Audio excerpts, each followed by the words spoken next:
Hello friends, welcome to our channel. Today we're going to take a look at another horrible case with you. The case of Hannah Graham. Hannah Graham grew up in a loving family that appreciated the little joys of life. Hannah was smart, healthy, and musically gifted.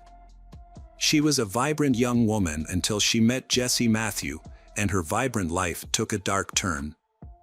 In every photo, from childhood to adolescence, Hannah is smiling. Those who knew her knew of Hannah's great ambition and ambition.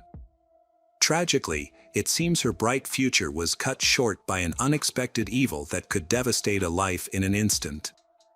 On September 12, 2014, at approximately 9:30 p.m., Hannah left her home in Grand Marquet to meet friends. By 10 p.m., they went to FIC restaurant in Charlotte-Swilly. After spending some time together, Hannah later went to a party at the Caden Plaza Apartments on Tina Street. During the party, she told her friends that she was feeling unwell and wanted to leave. One friend offered to walk her home, but Hannah declined, as she lived only a few minutes away from Caden Plaza. Around midnight, Hannah said goodbye to her friends, but instead of going home, she walked in the opposite direction toward the Tempo restaurant. Security cameras on the buildings along her route captured footage of her as she headed to the shopping center on Charlotte Street, where Tempo was located.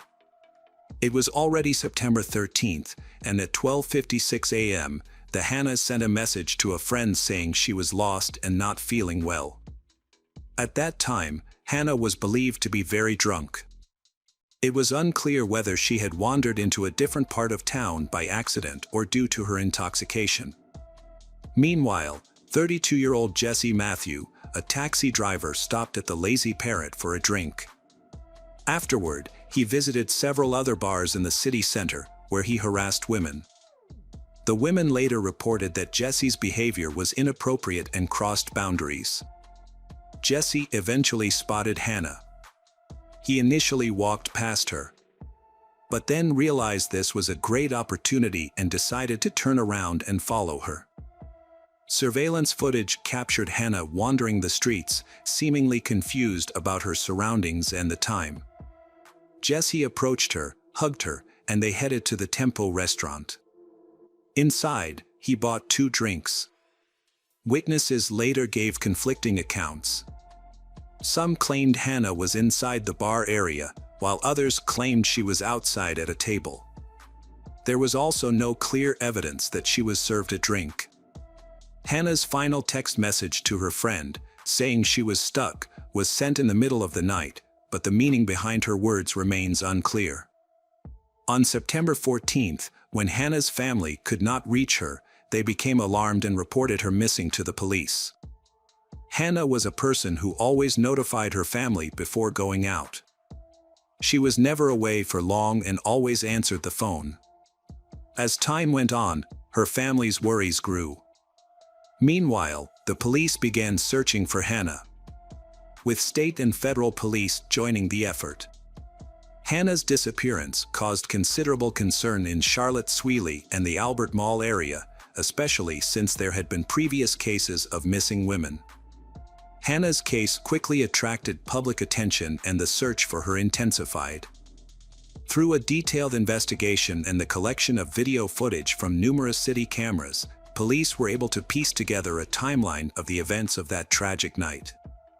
Hundreds of people gathered at the University of Virginia to support Hannah's family.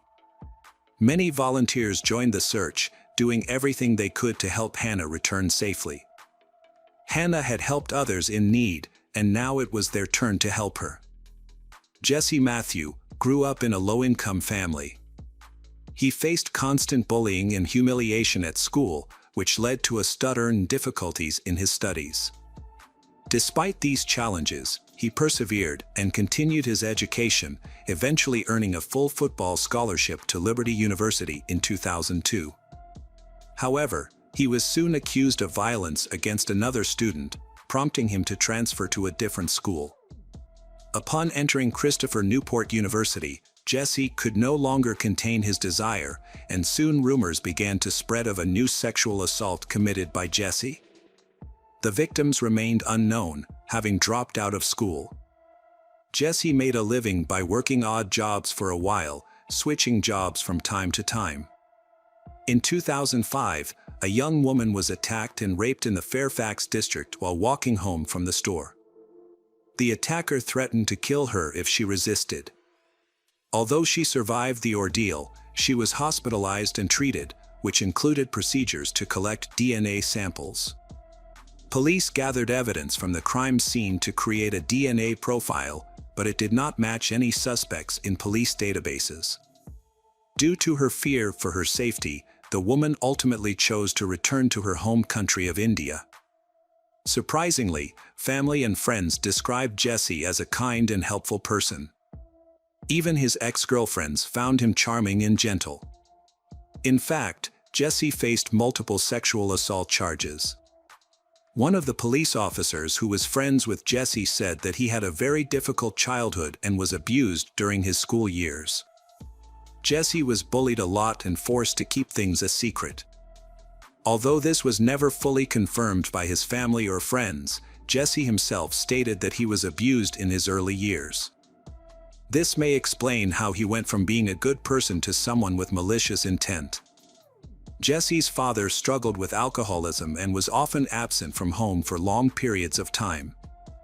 In 2006, his father was arrested for breaking the law. Did these experiences shape Jesse's personality and lead him to become a serial killer? On September 19th, police obtained a search warrant for the Jesse's apartment. They seized a mobile phone without a SIM card and a pair of men's shorts. DNA tests revealed both Jesse's and Hannah's biological material on these items. A second search warrant was executed for his apartment. And the next day, police announced that while he had not yet been formally charged with Hannah's kidnapping, he was the last person seen with her on the night she disappeared. During this second search, several bags of evidence were collected, including a phone, laundry, bedding, a pillow, clothing, a toothbrush, test tubes of hair, a wallet, and a cigar butt.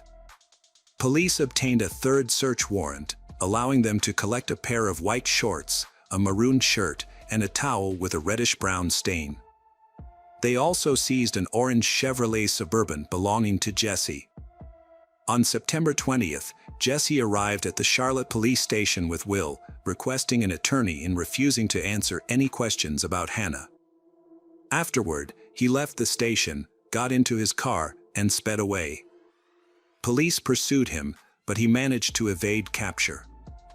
A nationwide search for him was initiated.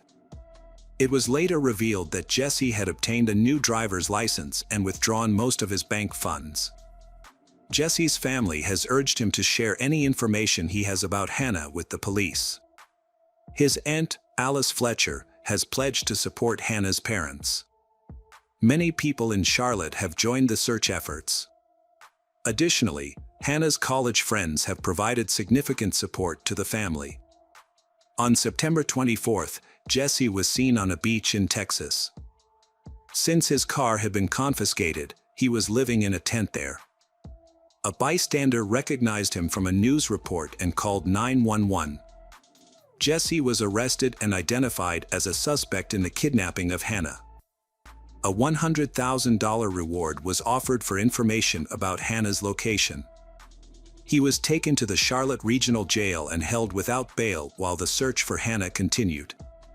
On October 18th, a body was discovered on a plot of land on Old Lynch Road in Albemarle County. The site was located behind an abandoned house and surrounded by brush. Police cordoned off the crime scene after the discovery of the body. The sheriff noted that further testing was needed to confirm the identity and expressed gratitude to those searching.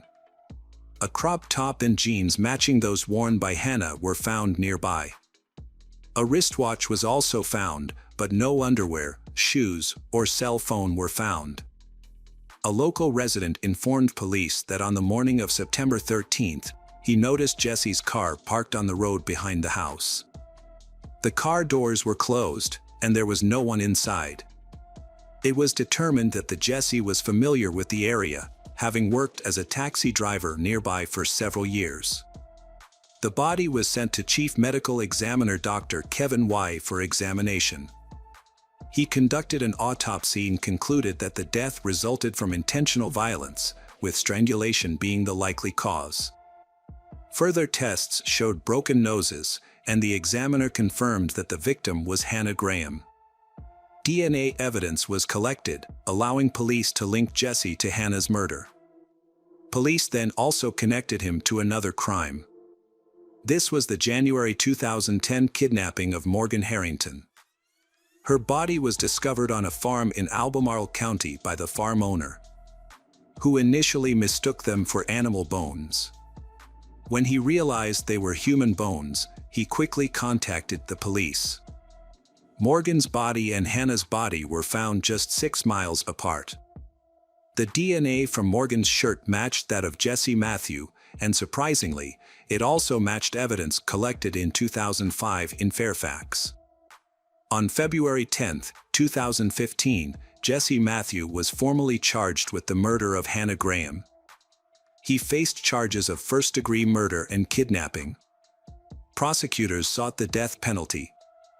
Attorneys proposed a plea deal that would have reduced his sentence if he confessed to the murders of Hannah Graham and Morgan Harrington. The victims' families met to discuss the deal, but when they learned that it only carried a 25-year sentence for murder, they rejected it. On March 2, 2016, Jesse Matthew accepted a plea deal in which he confessed to the murders of Morgan Harrington and Hannah Graham. In exchange, the death penalty was removed. Jesse's family had hoped Judge Chad would take into account his troubled upbringing and the sexual abuse he had endured. Despite this, the judge found Jesse Matthew guilty of first-degree murder and kidnapping of Morgan Harrington and Hannah Graham. He was sentenced to 4 consecutive life terms without the possibility of parole. Jesse's trial lasted less than 3 days. Along with the charges previously mentioned, he was charged with assaulting and raping a girl in Fairfax County in 2005. Jesse Matthew was sentenced to 3 life terms in the Fairfax girl case. As the judge read out his sentence, he emphasized the violent nature of Jesse's attacks. After the verdict, Jesse's mother screamed and had to leave the courtroom. Throughout the trial and sentencing, Jesse remained silent. In December 2020, Jesse was taken from Sac State Prison to Richmond Hospital under police escort, where he was diagnosed with stage 4 colon cancer. The terrible crimes he committed had already been resolved, and by December 2022, Jesse Matthew was still alive, with no additional updates on his health at that time. Welcome back, detectives. Let's dive into another horrible case. The case of Sarah Ludeman. Sarah Ludeman was born on December 7, 1990 in the United States. Her father, Charles, was a taxi driver, and her mother, Gay, was a surgeon. Although they were originally from New York, they moved to Florida in search of a better living environment. During her school years, Sarah faced ridicule from her classmates because of her weight, which had a significant impact on her psychological well-being. To cope with this, she turned to her father for support. From then on, she became very close to her father. She often sat next to him in a taxi, turned on the radio at high volume and sang along to country songs. Charles introduced her to new lessons, games, and concerts. Over time, Sarah became more confident, and during her high school years at Johns Hopkins in St. Petersburg, she made many friends. She graduated with excellent grades, and many teachers recognized her potential, predicting a bright future for her.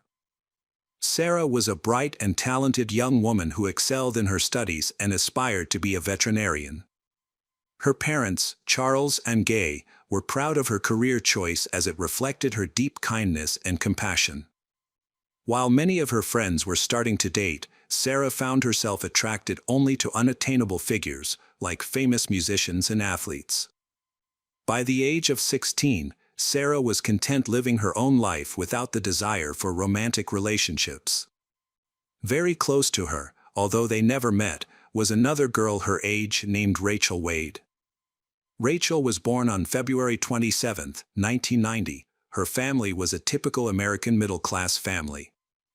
Her mother worked as a teacher's assistant at an elementary school, and her father was a truck driver. Rachel was a quiet child who loved to play and have fun. Everything changed for Rachel when she entered her teenage years. At 15, she became withdrawn, moody, and frequently argued with her parents, particularly her mother. Misunderstandings arose for various reasons, such as Rachel's refusal to help with household chores or disagreements about her friends. When she was unhappy with something, she would run away.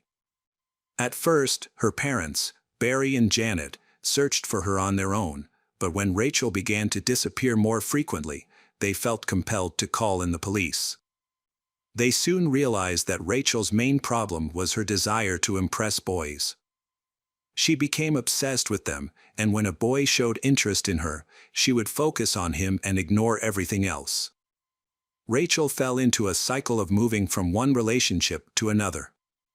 By the time she turned 17, her parents had lost all patience. They were exhausted from searching for her and trying to convince her to come home. Rachel became increasingly difficult to handle, even resorting to violence against her parents. During her last attempt to leave, she was open about her plans. She told Barry and Janet that she intended to move in with a guy named Javier Loboy. At that point, she was just a month away from her 17th birthday. Rachel's relationship with Javier ended abruptly. As expected, the police were called to their apartment several times due to arguments. When they broke up, Rachel wasn't too upset. She quickly found comfort with another friend of Javier's, Joshua Camacho. Joshua, with sharp facial features, curly black hair, and golden skin that captivated her. He was physically strong and had a way with words. After high school, he didn't pursue further education and instead took on odd jobs. He enjoyed taking selfies, posing with a gun, or showing off a tattoo. Joshua often relied on the girls for support and rarely accomplished anything on his own. Erin Slow Tower, Joshua's ex-lover, became pregnant and gave birth to a child. Joshua took no responsibility for his daughter and did not pay any child support. Instead, he continued to live a carefree life in his parents' house, with no plans for the future. Joshua had a knack for attracting new girls.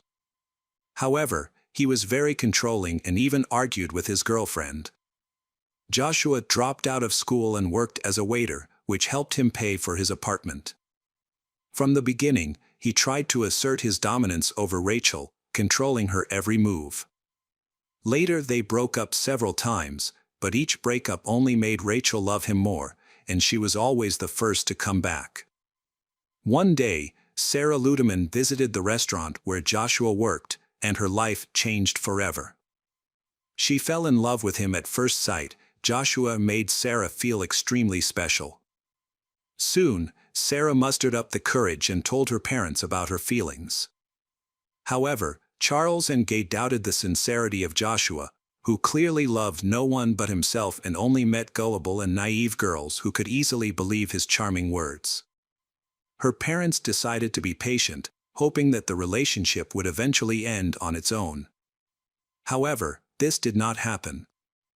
The teenage love story continued to develop. It got to the point where Sarah transferred to another school to be closer to Joshua. Although her parents disapproved of this decision, they held on to the hope that their daughter would eventually realize the truth and that things would return to normal. During the first 6 months of their relationship, Joshua and Sarah frequently argued in public, often so violently that the police were called. One day, Sarah got into a fight with Erin, the mother of Joshua's daughter. During the argument, Joshua became angry and punched Sarah in the face, but she did not press charges. It's unclear how he managed to manipulate all 3 women, but it seems the 3 girls' different schedules made it easier for Joshua to deceive. Sarah had to be home by 11 p.m. at the request of her parents, while Erin worked 2 jobs and was only free at night. Despite her jealousy and sometimes finding Joshua with other women, Aaron always returned to him. Rachel, on the other hand, had a busy job but had her own apartment, where Joshua would sometimes stay. When Sarah and Rachel discover each other, instead of facing Joshua together, they focus on competing for his affection. Their rivalry takes place primarily online through text messages and social media. Both girls are certain that they will win Joshua's heart, believing that he will eventually choose one of them. This leads to incidents such as slashed tires, broken mirrors, and street arguments. Their behavior worries their parents, who feel helpless and unsure of how to intervene. Conflict between Sarah and Rachel escalated from simple online arguments and minor issues to serious threats of violence. After Joshua and Sarah's trip to New York, Sarah posted photos of them together on MySpace, which greatly angered Rachel. On August 29, 2008, Rachel left an angry voice message for Sarah, threatening her life. In her message, Rachel not only expressed her anger, but also bragged about how financially independent and attractive she was. Sarah later saved these messages, possibly out of fear for her safety. Rachel had been texting Sarah all morning, bragging about her relationship with Joshua. Sarah's best friend Ashley had been encouraging her to get over Joshua for the past few months, reminding her that she deserved better, but Sarah never took her advice. During lunch, while the other students were in the cafeteria, Sarah cried in Ashley's arms. Ashley tried to cheer her up by suggesting that they go to the mall or the movies after school, but Sarah refused, insisting that she needed to talk to Joshua. Her situation worsened when she went to Rachel's MySpace page and saw a post in which Rachel expressed her love for Joshua. Although Rachel did not mention him by name, Sarah immediately realized who she was referring to. Frustrated, Sarah sent Joshua several text messages but received no response. She then accused him of ignoring her. Joshua eventually responded but tried to change the subject away from Rachel. After a few messages, Sarah rushed to see him. Meanwhile, Rachel, who had the day off from work, offered to spend time with Joshua, but he refused, saying that he needed to take care of his sister's children. Not believing his excuses, Rachel decides to go to his sister Janet's house to confirm if Joshua is lying. Before leaving, she puts a knife in her pocket. When she arrives, Rachel finds Sarah, Joshua, Janet, and another girl, Gilly, there. Rachel became upset when she saw Sarah's car parked near the house. The girls noticed Rachel passing by the house several times. Rachel then texted Joshua, asking why he was with other women. He responded by telling her to go home, saying that he didn't like her anymore. However, he only said this to reassure Sarah, as he was actually planning on seeing Rachel later. It was almost 11 o'clock, and Sarah knew she needed to go home, but she couldn't bring herself to leave, because Rachel had come downstairs and texted her, wanting to talk. Joshua and Sarah decided it was best to stay in the house and wait for Rachel to leave. Sarah texted her parents to let them know she would be home late and came up with an excuse to avoid explaining Rachel's obsessive behavior. After midnight, Sarah prepared to go home because Rachel was no longer outside. Meanwhile, Janet and Gilly had asked for a ride to McDonald's, and Sarah felt safer going with them. Rachel went to visit her ex-boyfriend Javier. Meanwhile, Ashley, a friend of Sarah's, learned of Rachel's location and quickly informed Sarah. Without hesitation, Sarah, Janet, and Gilly went to where Rachel was. At that moment, Rachel began sending threatening messages, claiming that she would kill both Sarah and Joshua. She was standing on the street when Sarah's car slowed down nearby. Sarah, Janet, and Gilly got out of the car and ran towards Rachel. Taking advantage of the opportunity, Rachel pulled a knife from her pocket and attacked Sarah, stabbing her twice in the chest. Sarah collapsed, bleeding from a severe wound. Despite her condition, she managed to contact Joshua and explain what had happened. Joshua quickly rushed to Sarah's house to inform her parents. When Charles heard about the tragedy, he rushed to the scene. Meanwhile, Rachel's ex-lover Javier was on the phone with an emergency worker and tried to tear his shirt to stop Sarah's bleeding. Rachel went to a bench, sat down, and threw the knife away. Sarah was taken to the hospital. An hour later, at approximately 3 a.m. on April 15, 2009, Sarah died. The investigation was quick. Joshua and several witnesses testified that Rachel attacked Sarah with a knife. When questioned about why she brought a weapon, Rachel claimed it was for self-defense. At that time, she was unaware of the severity of the wounds she had inflicted on Sarah. The officers asked if Sarah was armed, and Rachel answered no. She maintained that she had not meant to harm Sarah and was actually trying to escape from her. After a lengthy interrogation, the police informed Rachel that Sarah had died from her injuries. This news caused Rachel to faint. Police used witness testimonies to piece together what happened. Consequently, Rachel was officially charged with second-degree murder and taken to the county jail with a bond set at $500,000. Despite this serious situation, Rachel did not fully grasp the gravity of her circumstances. This was evident in her phone conversations with friends and family, where she frequently discussed her plans for life after her release, firmly believing that the jury would support her. The trial started on July 20, 2010. The prosecution argued that the intense and hostile dynamics within the love triangle were the motive for Sarah's murder. They highlighted that Rachel had been threatening Sarah on social media prior to the crime, claiming that Rachel's attack was so brutal that the knife blade was bent during the assault. The defense pointed out that Sarah was physically larger than Rachel, emphasizing that Rachel acted in self-defense in a dangerous situation where there were multiple girls present. Witnesses from that night, Janet, Gilly, gave their accounts. Janet and Gilly confirmed that they heard Rachel threaten to kill both Sarah and Joshua. Prosecutors presented a recording of the 911 call from that night. In addition, recordings from 2008 and text messages saved by Sarah were introduced into evidence and played a key role in determining the outcome of the case. The jury, which reached its verdict in just 2 hours, found 20-year-old Rachel Wade guilty of second-degree murder. During her trial, she received a 27-year prison sentence, with the possibility of parole after 20 years for good behavior. Rachel was then sent to a women's correctional facility to serve her sentence. Joshua, who was in Florida, left the state. Some believe he went to New York to visit relatives and avoid media scrutiny, while others think he returned to Florida to reconcile with Aaron. In 2011, Rachel, who was in prison, agreed to an interview. She expressed remorse for the events that occurred and wished she could go back in time and make different choices. Hello, crime enthusiasts, are you ready for another chilling investigation?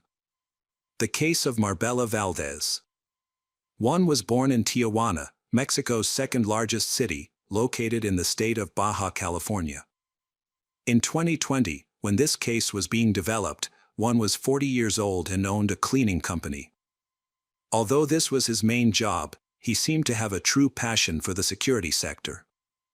On one occasion, he interned at the forensic office of the state prosecutor's office. He is still passionate about being a law enforcement officer. Occasionally, he would even go out on the streets dressed in a police uniform.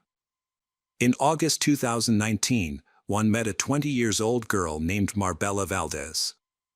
She has a sweet and cheerful personality. She is often called Bella by her family and friends. As a child, she experienced many hardships.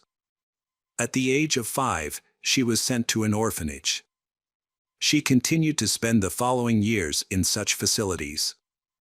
According to local pastor David Lopez, who was present when the girl was admitted to the orphanage, she quickly demonstrated her kind nature and goodwill. This helped her win love and respect from the other children, as well as from the staff there. Although facing many difficulties, Marbella still feels optimistic and loves life. At the orphanage, she made friends like Brenda Valdez and Jairo Solana. Brenda became very close to her. Pastor David observed that they were often playing together and always by each other's side during various activities. They always love, help, and protect each other. Brenda took on the role of an older sister who was always there for her. Over time, Marbella started dreaming of a better future and successfully completed both primary and secondary school. She was considered a good student and actively participated in youth religious groups. She realized that progress comes from studying and working hard, so she started selling sweets to her schoolmates at the age of 16 and did extra work as a house cleaner. Fortunately, on her journey to success, Marbella had support. William Messick, an American IT executive, had been helping her and Brenda for some time. In 2014, he started a program to aid orphans from Tijuana, Mexico. His idea is to help children during the most difficult and vulnerable stages of their lives, until they are mature enough to face life on their own. Having been an orphan himself, William understood their struggles. His project included a scholarship program. After meeting Brenda, they formed a close bond, like father and daughter. Brenda told him about her friend, Marbella, from the orphanage, and soon he included Marbella in his program. In 2018, Marbella graduated from high school. She then enrolled at the Autonomous University of Baja California to pursue her dream of becoming a lawyer, with a focus on protecting children's rights. As she entered adulthood, William helped both Marbella and Brenda rent an apartment. Later, when she expressed her desire to live independently, and William once again supported her, acknowledging her maturity and sense of responsibility. During this time, she started university and also looked for a job to support herself. With William's help, she even purchased a car to commute easily between work, university, and home. Marbella started working at a gas station owned by Randy Chicas, a Mexican company that supports women. Her shift began at 5:30 a.m. and ended at noon. After lunch, she would head to the university to study law. Despite her packed schedule, but she made time for church services. It was at the gas station that she met Juan, who owned a cleaning company. One day, he stopped by to fill up the company car. He was immediately attracted by the friendliness and charm of Marbella. From then on, he made it a point to visit the station almost daily, filling up his cars and trying to strike up a conversation with Marbella. She treated him with the same courtesy and smile she gave to all her other customers. Soon, Juan started giving Marbella gifts, such as sweets, toys, and chocolate. He even brought breakfast for her and other female employees. She told William, who she thought of as her father, about Juan's actions. William warned Marbella to be careful since Juan was much older. However, she said she wasn't interested in Juan. For she, a 20-year-old girl, the attention of an older person like Juan seemed funny and even ridiculous. Her colleagues also found the situation funny. Everyone considered Juan to be a friendly and respectable person, not a threat to young girls. Marbella made it clear she wasn't interested in Juan and often turned down his invitations to meet.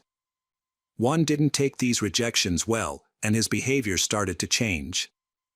Marbella noticed that Juan would often follow her after her shift at the gas station. He seemed to always know her whereabouts and would appear, asking her to go with him. There were times when she suspected he of following her home. She mentioned this strange behavior to her colleagues. On Wednesday, February 5, 2020, Marbella failed to show up for work at the gas station and did not contact anyone to explain her absence. Marbella and her friend Brenda, although not living together, would meet up several times a week. Brenda had a young son whom Marbella adored and visited often. They would talk on the phone daily. Brenda, who worked the night shift, would usually call Marbella every morning after returning home. That Wednesday, Brenda and Marbella didn't talk as usual. Brenda woke up around 9 a.m. to find a message from Marbella saying she had a stomach ache and wouldn't be going to work. Instead, she planned to see a doctor. This message worried Brenda for two reasons: her health and the unusual manner in which the message was written. It was also strange that she didn't call. Brenda tried to reach Marbella but couldn't, so she contacted their mutual friends. However, none of them had any information about Marbella's whereabouts. The group of friends began searching for Marbella in local hospitals and medical centers, but they couldn't find her anywhere. Brenda and one of her friends decided to visit Marbella's house. They knocked on the door and rang the bell, but there was no answer. Normally, Marbella would leave a window slightly open for her friends to come and go. This time, the window was wide open. Brenda climbed in through the window and found the interior of the house looking as if Marbella had just come home from university. Her belongings, including books, clothes, bag, and car keys, were all in their usual places. However, Marbella is missing. Throughout the day, they searched various locations but found nothing. According to Brenda, they went to the police to report Marbella missing. However, because Marbella was an adult, police regulations required waiting 3 days before launching an official search. Despite this, an investigation began right away. Brenda and her friends started making flyers with Marbella's photo. Marbella was described as a young girl with brown eyes, long straight chestnut red hair, dark skin, a slim build, a height of 1.50 meters, and a weight of 45 kilograms. They posted and distributed these flyers throughout the city. At the same time, William used his network of contacts to launch a search campaign for Marbella. Along with Brenda, they even attempted to hack into Marbella's phone to determine her location, but this was unsuccessful. In a later interview, Brenda mentioned that even Juan's behavior became more suspicious. 3 days after Marbella's disappearance, on February 8, the police received a call from a man who reported finding a woman's body in a dump in the Colonia Te Colet area. This location was over 26 miles from Marbella's house in southern Tijuana and was so remote. It took the police a long time to locate this site, but they eventually arrived. Among a pile of garbage, they discovered a large black bag containing the body of a young woman. She was dressed in blue pajamas with images of black puppies and animal print slippers. The body was almost face down, with the legs tied with a yellow cord and the hands tied behind the back with a pink scarf wrapped. The body was taken to the morgue for examination, while investigators collected evidence at the scene. After finding the body, police informed Brenda that the body's characteristics matched the description of Marbella. Brenda and William immediately went to the morgue, but were told they had to wait until the next day to examine the body. Juan unexpectedly appeared and helped them gain access to the morgue. Unfortunately, they determined that the body was that of Marbella. At that time, Juan did not know that Brenda and Marbella's friends had reported him to the police, as they suspected him of stalking Marbella. The police requested permission from Marbella's family to carry out a forensic examination and conduct other investigations to collect evidence. The examination of Marbella's remains took about 5 days. Mourning began on February 13, 2020, and continued until February 14. Juan attended the wake and funeral, he wearing a T-shirt with her image. This made her friends extremely angry. Despite their anger, they remained silent, follow the instructions of the authorities so that he does not become suspicious, as they feared he might escape before sufficient evidence was collected for his arrest. At Marbella's funeral, Jose Ruiz, a close friend of hers, spotted an individual with scratches on his neck. This man behaved strangely, repeatedly approaching the coffin, threatening people with a knife, and offered to carry flowers to the cemetery in his car. Meanwhile, police are still trying their best to investigate Marbella's death. Forensic results revealed that she died from asphyxia due to severe compression of her neck, which blocked her air supply. She also suffered serious blows to the abdomen, causing damage to her internal organs. In front of the University of Baja California, Marbella's classmates held a memorial in her memory. They emphasized that she was a victim of violence by men, a serious problem taking place across Mexico. The investigation into Marbella's killing included interviews with people who knew her. Through the interviews, it was learned that a few days before she was killed, she had spoken to Juan. He said that he was a federal police officer in Baja California and worked as a specialist at the Attorney General's office. However, it was discovered that he had only interned at the Attorney General's office. Additionally, some media outlets reported that he had a criminal record and was imprisoned for offenses related to illegal substances in the state of Sonora. The results of a search of Marbella's car were even more troubling, as experts found a hidden geolocation device. Later, a search of Juan's house uncovered several similar devices and satellite detection receivers. This explains why he always knows where she is. However, the most compelling evidence came from a forensic examination of the body, which revealed fingerprints and semen. DNA analysis confirmed that these matched the genetic sample taken from Juan when he was brought in for questioning. An analysis of Marbella's mobile phone showed that her phone and Juan's were always in the same locations during her disappearance. This shows that he used her phone to send messages to her friends. A few days after the funeral, Juan was charged with the murder of Marbella, and on February 22, 2020, he appeared in court for the first time. During this hearing, it was revealed that after her disappearance, he contacted the state attorney general's office several times to ask about the investigation's progress. He also expressed his wish that the person responsible for Marbella's death would not be punished. The authorities stated that Juan had always been the main suspect in the case, due to previous reported incidents of harassment. It was said that he was obsessed with Marbella, even though he had known her for only 5 months. Since then, he had been under police surveillance. According to the investigation, he allegedly entered her house and kidnapped her. The incident occurred between February 5 and 8 in the Sai Kotlef Aliman neighborhood, where Juan lived.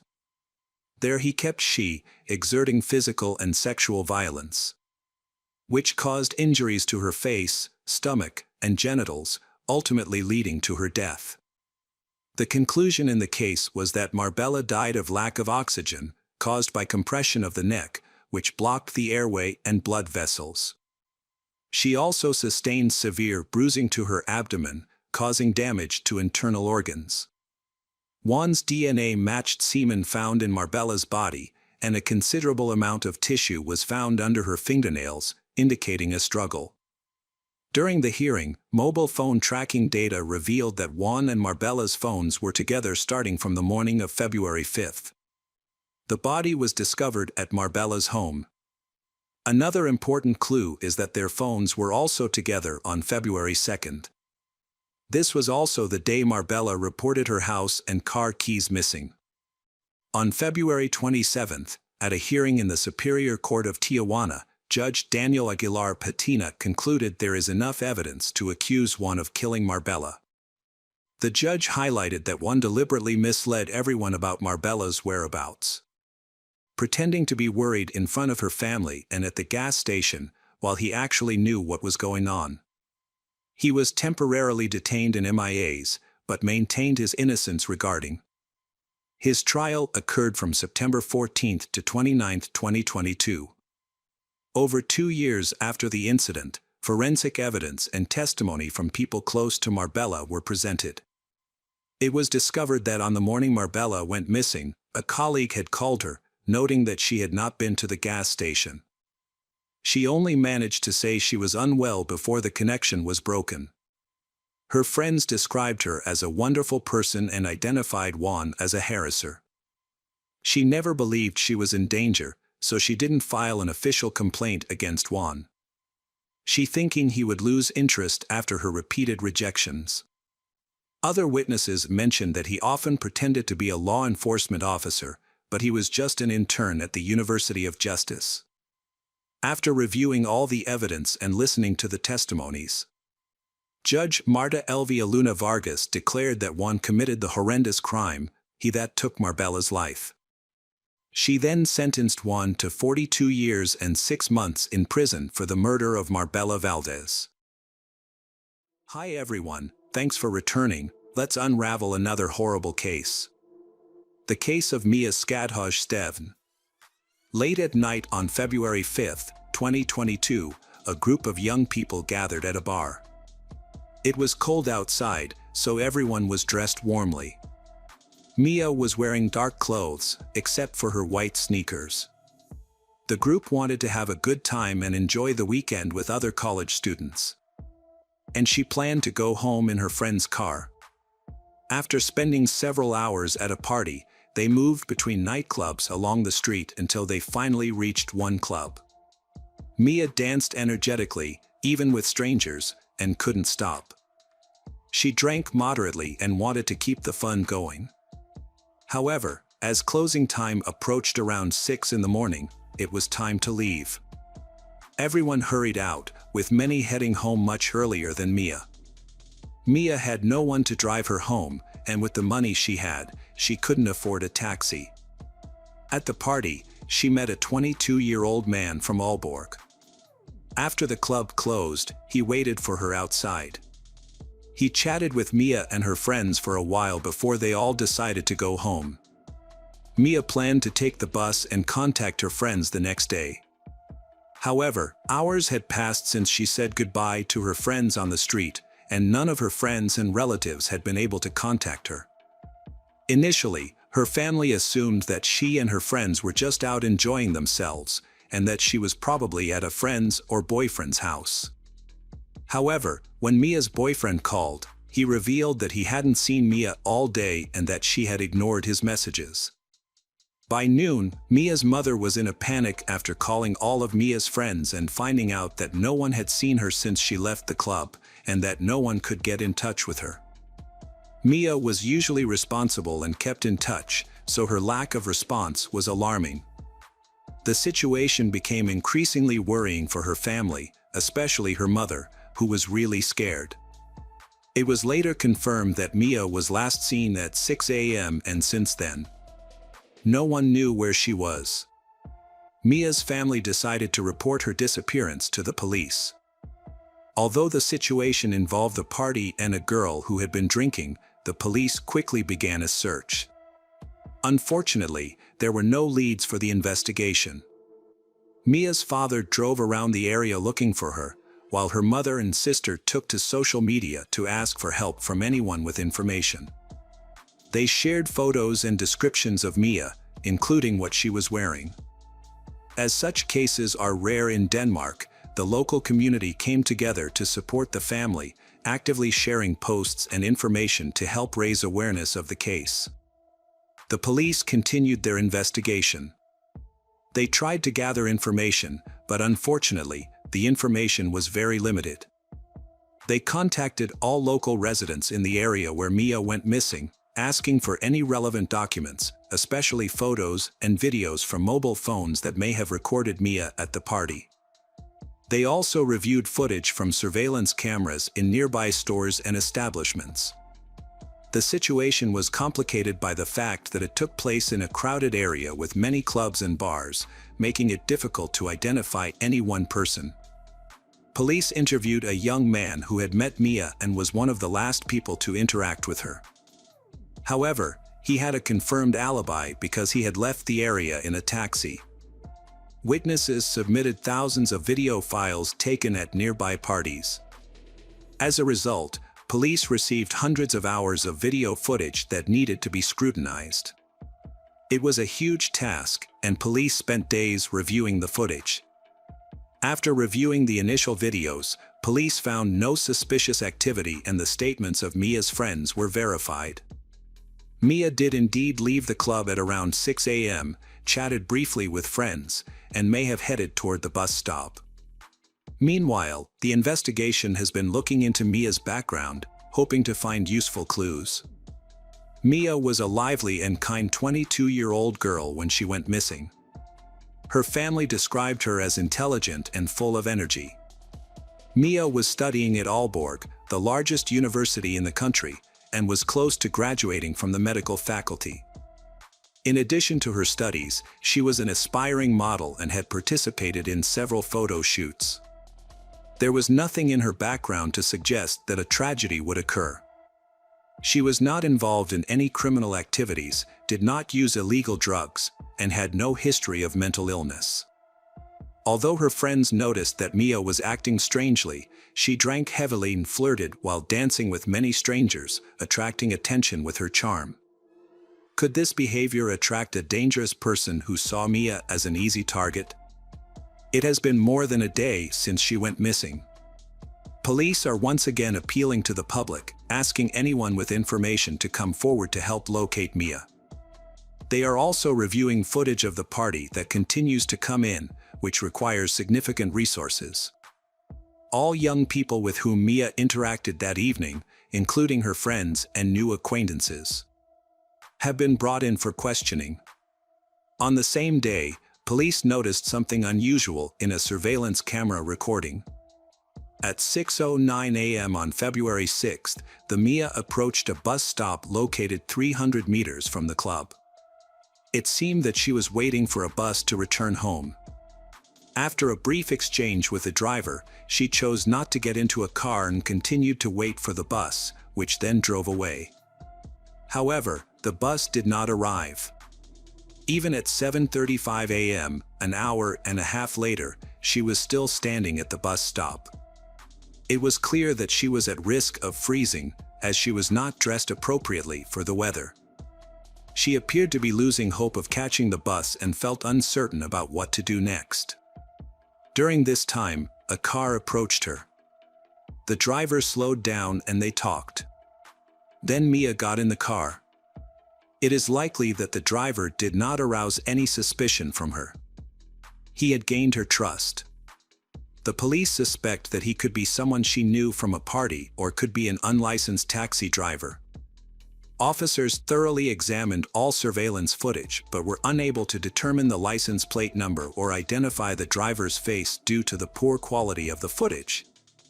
It is therefore unclear which vehicle the girl entered. However, it was clear that the driver was the last known person to see Mia alive, making it important to locate and interview him. On February 8th, officers decided to reach out to the public for assistance once again. They hoped that someone who recognized the driver would contact the police. Officers also spoke to Mia's friends again to clarify the timeline of events. Her friends provided a detailed account of that night. After everyone returned home in the morning, a brief conversation in the parking lot at around 6:20 a.m. A friend who accompanied Mia to the bus stop gave a detailed description of her route. This information proved useful. The police were able to discover several additional video cameras that may have captured footage of Mia and the car that stopped to pick her up. This investigation led to important discoveries. It was discovered that the car had an unusual license plate. Additionally, the quality of the footage was high enough that all the markings on the license plate could be clearly seen. This helped them gather information relevant to the case. On February 9, 2022, police tracked down the owner of a 2015 Volkswagen Golf who lived a few streets away from a local club. When they arrived at the address, they discovered that it was the car that had been caught on surveillance cameras. Police investigated and linked the car to two men, childhood friends with previous convictions for minor crimes, including a previous incident where they pretended to be police officers at a football match. Although both men denied knowing anything about Mia's disappearance, the fact that police were given 24-hour access to the car under Danish law suggested that they were involved in the case. The two men were then brought in for a preliminary hearing, which had to take place within 24 hours of their arrest. During the trial, the prosecutor presented his case and the evidence he had gathered. The judge then reviewed this evidence to decide if the detainees should remain in custody or be released. This process ensures that the rights of the accused are protected while also ensuring public safety. If someone is deemed potentially dangerous, it becomes critical to act swiftly. By February 10, 2022, it had already been 4 days since the Mia went missing. No one had provided any information about her location, and there were no ransom demands. With every minute that passed, the chances of finding her alive were slim. A preliminary hearing for the men took place in the county courthouse, but it was closed to the public. During this hearing, it was decided that one of the men would be released. This decision does not mean that he is no longer a suspect in the case. Thomas Thompson, a 30-year-old electrician, then agreed to stay. He agreed to be held for 4 weeks while police thoroughly investigated his background and spoke to some of his acquaintances. Thomas was born on June 18, 1985, and grew up in southeastern Denmark. Later, he moved to a small town in Denmark with a population of about 500 people. Initially, he lived in an apartment before moving to his grandparents' farm. He built a career in the military, advancing to the rank of sergeant. After leaving the military, he trained as an electrician. Thomas was known to be a smart, polite, calm, and pleasant individual. The main reason for Thomas's arrest was that he was the owner of the black Volkswagen. In addition, Thomas failed to provide an alibi. The police began checking the GPS system. When they impounded Thomas's car, they discovered that he had attempted to turn off the GPS about 4 hours before meeting Mia at the bus stop. A specialized digital forensics team, using surveillance camera footage, was able to accurately trace the route of Thomas's car. It all started at Thomas's residence, where he drove around the city several times, picked up a girl, and then traveled through nearby towns with brief stops. Thomas spent several hours at Lysistrata and returned 2 days later. This part of the route seemed particularly suspicious. Police decided to use specially trained dogs to examine the area. The dogs found a hair elastic, pieces of clothing, underwear, and other items scattered nearby. These items were aligned in a straight line, suggesting that the owner might have been running through the forest, fallen, or been attacked, gradually losing her belongings. The dogs led the police deeper into the forest near a local village, where they found areas of disturbed earth. When they dug these spots up, they uncovered human remains that were cut into several pieces. Police discovered 231 pieces of bodies, many of which were scattered around the burial site. The body is likely Mia's, as some of the clothing matches what she was wearing that night. All of the collected evidence was sent to a lab for analysis. Forensic experts quickly confirmed that the remains were Mia's. The medical examiner determined that Mia had died from strangulation, and that an electric saw had been used to dismember her body. Most of the body parts were severely damaged, indicating that they had been stored in a strong alkaline solution for an extended period of time. On the night Mia went missing, Thomas did turn off the GPS in his car at 2:14 a.m. However, due to a technical malfunction, the location continued to be recorded every 15 seconds. When questioned about why he attempted to disable the tracking system, Thomas claimed it was because a police officer had a personal vendetta against him and was following him. Thomas only reactivated the GPS at 9:23 a.m., likely after the Mia had already been killed. The Thomas then took her body to his house, where he began dismembering it. Thomas spoke up and confessed to giving Mia a ride in his car. He explained that he was passing a bus stop and saw Mia, who was not dressed appropriately for the cold weather. Thomas offered to drive her home out of kindness. He said that she had been flirting in the car and seemed comfortable, which prompted him to offer her a ride, which she agreed to. They drove through populated areas before entering a wooded area. Thomas claimed that they decided to have consensual sex there, but at some point Mia had a seizure. He said that she accidentally fell and injured her neck, which led to her death. Thomas's story then began to change with each conversation he had with the police. He would suddenly mention that Mia had gotten out of the car and tried to escape but tripped and fell, resulting in her death. When Mia showed no signs of life, Thomas panicked and felt confused about what to do. However, he did not call emergency services for fear of being charged with murder. Having been in legal trouble before, he was worried that the situation would only get worse. Instead, Thomas decided to take the body to his home in an attempt to conceal it. Initially, he tried to dissolve the body in a chemical solution, but after almost a day, it was clear that it didn't work as he had hoped. Next, he chopped up the remaining pieces, burying most of them while scattering some smaller fragments around the burial area. He attempted to burn his clothes from the day of the murder, the car mat, and the Mia's bag, which might have had bloodstains. In the ashes, police found clothing scraps and a tool that could have been used in a crime. Thomas claimed that his actions were driven by fear and desperation. However, the police had a different perspective, believing that the elaborate methods he used to dispose of the body revealed a level of cruelty that only a disturbed person could exhibit. The police believed that Thomas initially intended to harm the Mia by offering her a ride home.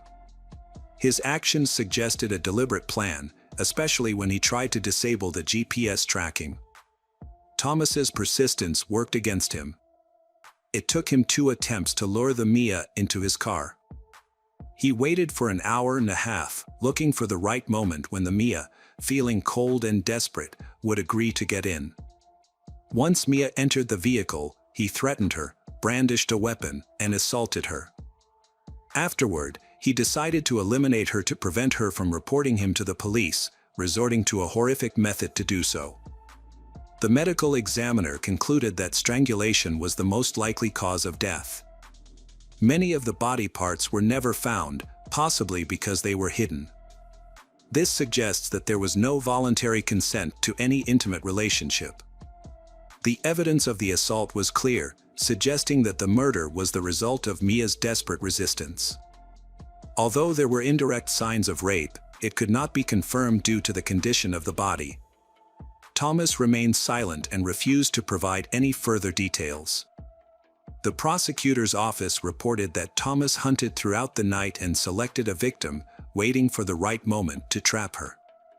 Police discovered that Thomas made 3 stops in a wooded area, suggesting he chased her by car, or that she attempted to flee multiple times. But he was able to catch her and pull her back. During a search of Thomas's car, Mia's DNA was found inside. When police searched Thomas's home, Mia's blood was found, confirming his crime. Police analyzed Thomas's behavior. It seemed that while he was trying to dispose of the body, he maintained his normal routine, except for taking a day off from work. On that day, Thomas attacked Mia but also socialized freely with friends, ordering pizza and delivering food, including many sweets. It seemed that Thomas had no remorse. Mia's relatives condemned Thomas's claim that Mia had consensually consented to sex with a stranger, calling it a blatant lie and disrespectful to her. The investigation found that in 2019, he was caught stalking a student, and that similar incidents had occurred in 2015 and 2017 when he peeped into the windows of 2 other girls and behaved inappropriately. One victim said that one night, she heard a knock on her window. When she looked out, she saw a strange man with his pants down, staring blankly at her, oblivious to the pouring rain. Despite being discovered, he appeared satisfied and quickly fled the scene after she alerted her parents. A sketch of him was later created.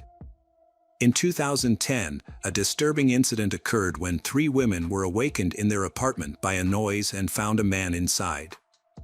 He attacked one of them and raped her before fleeing the scene. The police were called, but the attacker was never arrested. There was insufficient evidence and he was not held accountable for his actions. However, the victims were able to come forward as witnesses to help build a case against the criminal. Additionally, Thomas's ex-girlfriend reported on his behavior during their relationship. She said he was arrogant and manipulative, demanding complete compliance and losing his temper even at minor acts of disobedience. She also reported an alarming incident where, after breaking up with Thomas, she discovered that the brake hose on her car had been cut. Thankfully, this did not result in an accident. But she was unable to prove that Thomas was responsible, although she was convinced that he had done it. A third witness discovered a file on Thomas's computer containing a long list of wives along with disturbing content. Several witnesses described Thomas regularly watching videos depicting extreme violence, including murder and sexual assault. Psychiatrists evaluated Thomas and described him as having narcissistic personality traits, identifying Thomas as a sociopath lacking empathy for others. Despite this assessment, he was deemed sane. Despite the overwhelming evidence presented by the prosecution against Thomas, he pleaded not guilty to raping and murdering Mia and showed no remorse. However, Thomas accepted responsibility for improperly disposing of her body and dismembering her. He denied any involvement in the murder, claiming that she had died in an accident, but this explanation was unconvincing. Even if Mia had been seriously injured in the accident, he could have called for help, which would have proven his innocence. Instead, Thomas chose to dismember her body without attempting first aid, despite he knowing the necessary techniques. In June 2023, 38-year-old Thomas Thompson was convicted of murdering Mia Skadhosh-Stephen. He was also convicted of aggravated indecency with a body. The prosecutor asked for a life sentence, while Thomas's attorney argued for a reduced sentence. Ultimately, Thomas was sentenced to life in prison because he was deemed a threat to society. He will be eligible for parole after serving 10 years. Hi everyone, thanks for returning. Let's unravel another horrible case. The case of Peyton Lutner. Morgan Geyser is seen as different at school because of her passion for horror stories. She spent her time on special websites and wrote creepy tales in her diary, which left her without friends. Other kids didn't want to befriend her, and she didn't make an effort to connect with them. In 4th grade, she befriended a kind girl named Anissa, and that was her first best friend. Initially, Anissa wasn't interested in being friends with Morgan. However, Morgan was thrilled to finally have a friend, and they started spending a lot of time together. In October 2013, they met another girl named Peyton, and the three of them became friends at school. Anissa was a typical student who did well academically and was favored by teachers, leading many classmates to seek her help with homework. Despite their friendship, but Little Girl and Morgan often clashed. Morgan found Little Girl aggressive and unpleasant, while Little Girl felt similarly about Morgan. Then, Morgan and Anissa grew very close due to their shared love of horror stories. However, Peyton didn't like that. She mentioned her concerns to her parents, and they advised her to stay away from friends who were obsessed with horror stories. They believed that Morgan and Anissa were a bad influence on Little Girl. Despite her parents' warnings, Little Girl chose to stay in touch with Morgan and Anissa's, Little Girl unaware of the danger that was about to unfold. On May 31, 2014, Morgan, Anissa, and Peyton went to the park for a picnic to celebrate Morgan's 12th birthday. Later, a cyclist found Peyton bleeding and called 911. An ambulance rushed her to the hospital, and doctors worked hard to save her life. Peyton had suffered 19 stab wounds to her arms, legs, and torso. The police launched an investigation into the brutal attack and determined that she had been in the park that day with Morgan and Anissa. Morgan and Anissa were all 12 years old, just like Peyton. Because of their age, the police tried to question them gently to avoid causing any trauma. Morgan was sweet and answered the questions calmly and honestly. She inquired about Peyton's condition and whether Little Girl was dead. When the investigator asked why Morgan had hurt best friend, Morgan replied that it was necessary. She shared that the crime had been premeditated. 6 months prior, They had planned it carefully, but they can't do it until May 31st. On that day, they played video games, dressed up, and had fun, then preparing to go to the park. Peyton noticed that Morgan had packed a backpack for the trip, which contained clothes and granola bars. When Peyton asked why they needed supplies, Morgan said it was in case they wanted a snack. And in the backpack there are also pictures of Anissa's parents and Morgan's parents. They took these photos with them because they weren't sure if they would be able to return home. No one witnessed Anissa putting a knife in the bag. The group first played on the playground, then went to the restroom. While there, Anissa and Morgan whispered to each other. Then, Anissa told Peyton to go into a stall, although Peyton was confused about why. Anissa and Morgan had a different motive. They believed it was easier to harm someone in a dream since a person doesn't resist, making the act simpler. They pushed Peyton into a stall and backed her into a corner. Morgan reminded Anissa of their agreement that she would be the one to perform the act. They hit Peyton's head against the wall and then stepped out of the stall to plan their next move. They returned to Peyton and suggested playing hide and seek, with Morgan being the seeker. Anissa instructed Peyton to lie down in the bushes to hide, which was actually their intention all along. They began to push little girl down, and Anissa gestured to Morgan for little girl to lie flat. Morgan then signaled that Anissa should stab her. Anissa knocked Peyton down to the ground, and then Morgan rushed over and tried to take charge. Morgan insisted she could handle it alone, claiming she knew the weak points to attack because she had watched the movie Doomsday. However, Anissa would not agree, and they started arguing about who was going to kill Peyton. Morgan believed little girl was too distracted by the flowers to hear their conversation. In that moment, Anissa stabbed Peyton with a knife and then handed the weapon to Morgan. Morgan then jumped on Peyton and began to stab her repeatedly. Anissa stepped back to watch as Morgan continued, and afterward, Morgan walked away from the scene covered in blood. In distress, Peyton screamed that little girl had trusted them and that she hated them. Anissa simply told her to lie down quietly. Peyton tried to stand up but was unsuccessful. She fell down and said she couldn't breathe and couldn't see clearly. In distress, she begged Anissa and Morgan for help. Morgan approached she and attempted to clean the blood off her body with leaves, but it was ineffective. Peyton asked Morgan not to touch her. They pretended to go for assistance but actually ran away, leave she there to die. They went to a Walmart, where they entered the restroom to wash the blood off their hands and tried to remove the stains from their clothes, but they were unsuccessful. During questioning, Morgan expressed uncertainty about whether she wanted to see her parents, which might indicate issues at home. Morgan revealed that Anissa had convinced her that Peyton needed to be killed to appease fictional character Slender Man, otherwise, he would harm their families, and they felt compelled to act. Morgan admitted that she understood what they were doing, but she didn't want to upset Anissa. Slender Man is a fictional character, tall and faceless, known for abducting children. Morgan and Anissa were obsessed with him and want to be his assistant, believing they could prove his existence. They fantasized about living in his mansion in the forest, not realizing he was just a made-up character. They were convinced that they had seen him in real life.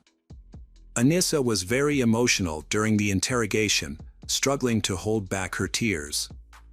She explained that both she and Morgan heard voices, which led them to commit their actions. Anissa stated that in December 2013, Morgan suggested they become assistants to Slender Man, and Anissa agreed. Morgan claimed she made a deal with Slender Man, asserting that they needed to kill Peyton to avoid him coming after them and their families. For this reason, they were forced to kill their friend, Peyton. They talked about the case on the bus ride to school, discussing it in whispers so as not to be overheard. They were aware that their plan was dangerous. Anissa mentioned that Morgan brought a knife, which she tucked into her belt under her sweatshirt. This contradicted Morgan's own account, which said the knife was in Anissa's backpack. According to Anissa, All the stabs were performed by Morgan, insisting she did not participate because she considered herself a good person and was too squeamish about blood. However, her clothes had blood stains, making her statement seem unconvincing. They exchanged blame for the incident. After leaving Walmart, they walked to a national park in Wisconsin, believing that Slender Man lived there. Anissa claimed to have seen him. She described him as a tall man in a suit, with no face, just a white mask. Anissa said that on the way, they argued because they felt guilty towards Peyton, whom they left behind in the woods. They began arguing about their actions. They realized that returning home would lead to their arrest. Anissa regretted the incident, while Morgan remained calm and unrepentant during the interrogation. When questioned, they revealed that they had initially planned to kill Peyton while she was sleeping to avoid facing her. They considered taping her mouth to prevent her from screaming and then running away, but ultimately decided against it because they didn't want to involve their families. After the police placed Anissa and Morgan on the wanted list, a passing driver spotted them and reported their location. Consequently, they were apprehended just 30 minutes after Peyton was found in the forest. In a backpack belonging to they, authorities discovered bars, a diary, photos of their families, and a knife with blood on it. A search of their computers and phones, police revealed that Morgan had looked up phrases like how to hide a murder, guilt for murder, what happens if get caught for murder, and can be arrested for murder in self-defense. This evidence indicated that they had planned the crime and researched how to execute it. During the investigation, it was discovered that a student had informed the school counselor about overhearing Anissa discussing her desire to become Slender Man's assistant, which involved killing someone. The school counselor reportedly did not investigate this incident. The police located the counselor, and she denied these allegations. Several classmates told the police that Anissa had invited them to join her plan and suggested killing a friend. However, at the time, they did not pay attention and did not report this. They now felt guilty for not reporting her to the authorities sooner. On Anissa's phone, a breakup message is saved in the archive, has a dispatch date of May 28. The message said that her final wish for those who cared about her was not to be saddened by her absence. She expressed that she loved them and would not harm them. She wished for all her belongings to go to her parents and sent her best wishes to everyone who knew her. In school lockers, drawings depicting bloody characters, knives, and Slender Man were discovered. After realizing Anissa and Morgan had abandoned him and no one was coming to help, Peyton didn't give up. She used all her strength to crawl out onto the road to seek help, and eventually, a cyclist discovered her. Due to the intense pain, little girl could not speak and could only nod. She was nearly unconscious. She suffered life-threatening injuries, including one just a few millimeters from her heart. Then, she was taken to intensive care, and doctors managed to save her life. Once she regained consciousness, she underwent a long recovery process, both mentally and physically. She often has nightmares about her friends and is always in a state of anxiety. She recalled that before stabbing her, Morgan expressed regret. Morgan stating that this was the only way to save her from Slender Man, who was supposedly stalking her. Morgan's parents and Anissa's parents were aware that their daughters were interested in Slender Man and other horror-themed characters, but they did not see any issues with this interest. However, they were unaware of the deep fear their daughters had about Slender Man, so them to take no action. Teachers characterized Morgan as a peculiar, quiet girl who preferred to be alone, and her classmates often chose to avoid her. One day, Morgan ran through the school claiming that Snape from Harry Potter was stalking her, but others dismissed it as just a fantasy. On another occasion, students saw her in the bathroom with blood on her fingers, which was alarming. A teacher reported this to Morgan's mother, who responded that her daughter had simply been watching too many scary stories. The teacher then advised Morgan to stop watching horror tales, but she ignored this advice. Later, She brought a hammer to school, which was noticed when it fell out of her locker. When she was called to the principal's office, Morgan claimed she needed the hammer. Morgan's mother was notified by the teacher about her daughter's concerning behavior, but she didn't take the issue seriously. Morgan's classmates noticed that she carried a diary, in which she wrote her thoughts, including unsettling content about death, that frightened them. The teacher raised the matter with her mother again, but she dismissed that. 12-year-old Morgan Geyser and her friend Anissa were charged with attempted first-degree murder. During the trial, Anissa said she felt the situation was not serious, thinking that she and Morgan were merely playing a game. She didn't understand the gravity of their actions until Morgan began to stab Peyton. Anissa stated that she didn't intend to hurt anyone. Her goal was to prove the existence of Slender Man and find different ways to do so. They were scared that if they didn't go through with their plan, Slender Man would come after them, which drove their actions. Anissa and Morgan felt deep remorse for their actions. Morgan was diagnosed with early-stage schizophrenia, a condition that was later determined to be hereditary, as her father also had the illness. She pleaded guilty, but under a plea agreement, she was found not guilty by reason of mental illness. Consequently, she was sentenced to 40 years of treatment in a psychiatric hospital. Anissa also pleaded guilty to being an accomplice in attempted premeditated murder. However, the jury found her not guilty due to mental illness, concluding that she could not differentiate between reality and her fantasies. She received a sentence of 25 years of treatment in a psychiatric hospital. In the summer of 2021, the court approved Anissa's request for early release after doctors confirmed that she no longer posed a threat to herself or others. On September 13, 2021, 19-year-old Anissa was released from the psychiatric hospital. She now lives with her parents and intends to continue her education and seek a part-time job. Anissa is under constant GPS surveillance, and her internet activity is monitored to prevent her from visiting horror story websites. Additionally, she is prohibited from consuming alcohol, using drugs, possessing weapons, and contacting Peyton and her family. Peyton is now 19 years old. She has graduated from school and enrolled in university to study medicine. Although she currently has no friends, but she is dating a guy. Hello friends, welcome to our channel. Today we're going to take a look at another horrible case with you. The case of Jennifer Morrissey. Michael was born in Pennsylvania in 1953. He later moved to Williamsport, Maryland. Overall, his childhood was quite normal. After graduating from high school, he went to college and quickly married his girlfriend, whom he had loved for several years.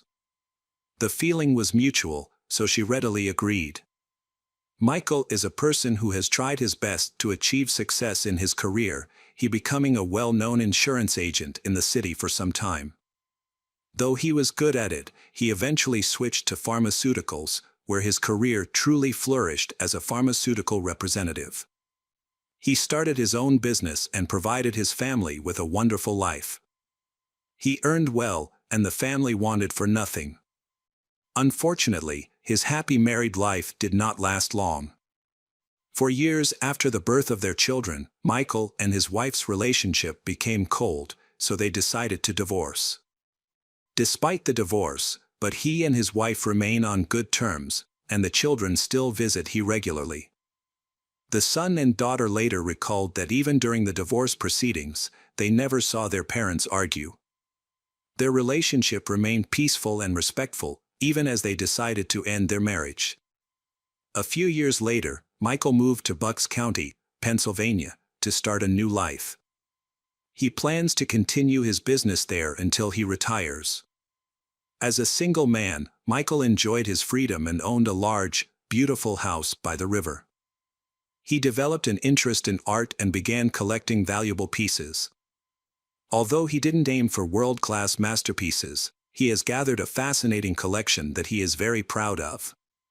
Michael remained a bachelor for a long time until 2012, when he met a 28-year-old single mother named Jennifer Morrissey. They quickly fell in love and moved into a more intimate relationship. The romance was intense and passionate. Soon, Michael invited Jennifer on a vacation to the Caribbean islands. On the trip, he brought 2 jet skis and 2 ATVs so that both could participate in the activities. He was deeply infatuated with Jennifer, and his relatives were amazed at how much he had changed. He even got his first tattoo in his life, dedicated to Jennifer. In 2015, after they had been dating for 3 years, Michael invited Jennifer to move into his house, and she agreed. He gave her everything, including a comfortable life. Jennifer's stepchild even has his own room. However, the idyll lasted until August 8 of that year, when Michael was found dead in his house. By this time, his relationship with Jennifer had been going on for 3 years, and they were planning a wedding. Earlier, colleagues found Michael lifeless in his home. They initially thought he might have died from a heart attack. When the rescue team arrived, they discovered he sitting in a chair with his head tilted back. From behind, he appeared to be sleeping, but closer inspection revealed a pool of blood beneath him, with blood streaks around his mouth, nose, and chest. It became clear that he had not died from a heart attack but from gunshot wounds to the face. The wound between his eyes suggested that it was either murder or intentionally ended his life. Forensic experts began analyzing the scene and quickly ruled out intentionally ended his life. If he had shot himself, the gun would have fallen to the floor or at his feet, but the gun was missing. This indicated someone else was present at the time of his death, who pulled the trigger. Forensic experts expanded the search area and examined the living room. A .380 caliber cartridge case was found about 10 meters from Michael.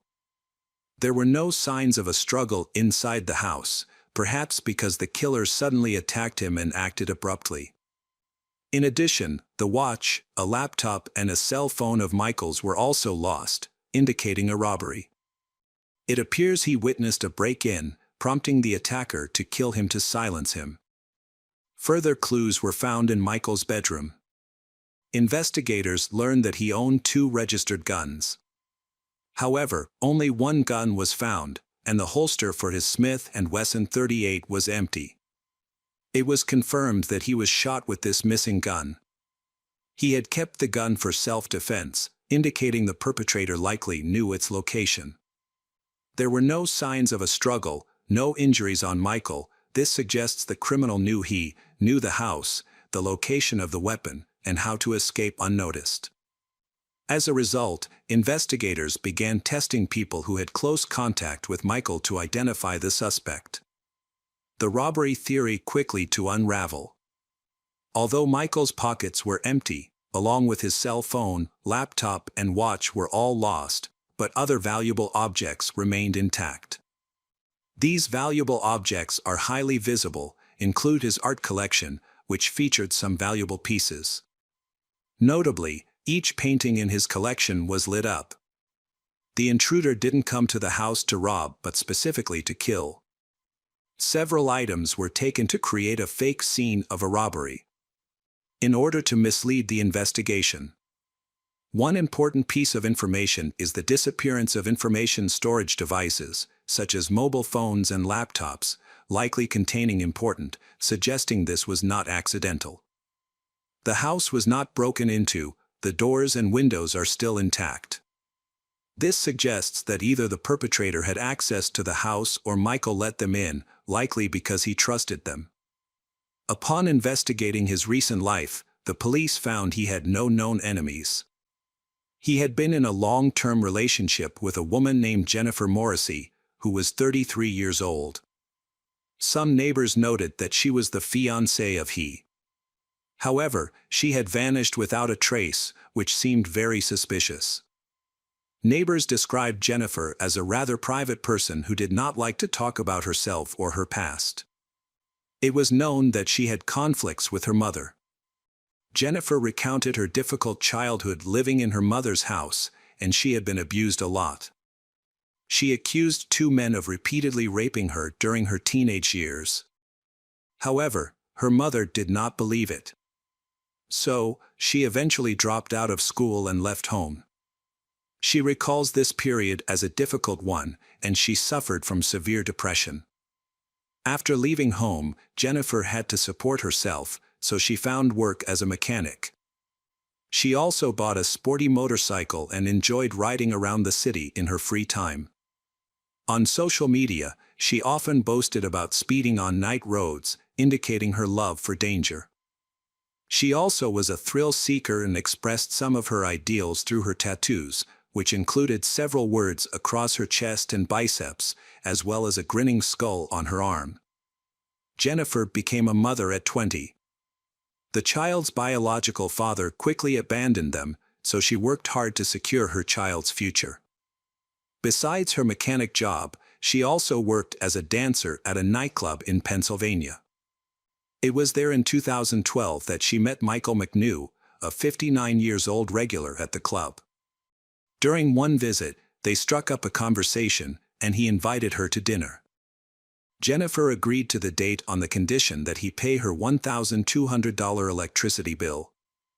They began frequently visiting upscale restaurants and expensive places.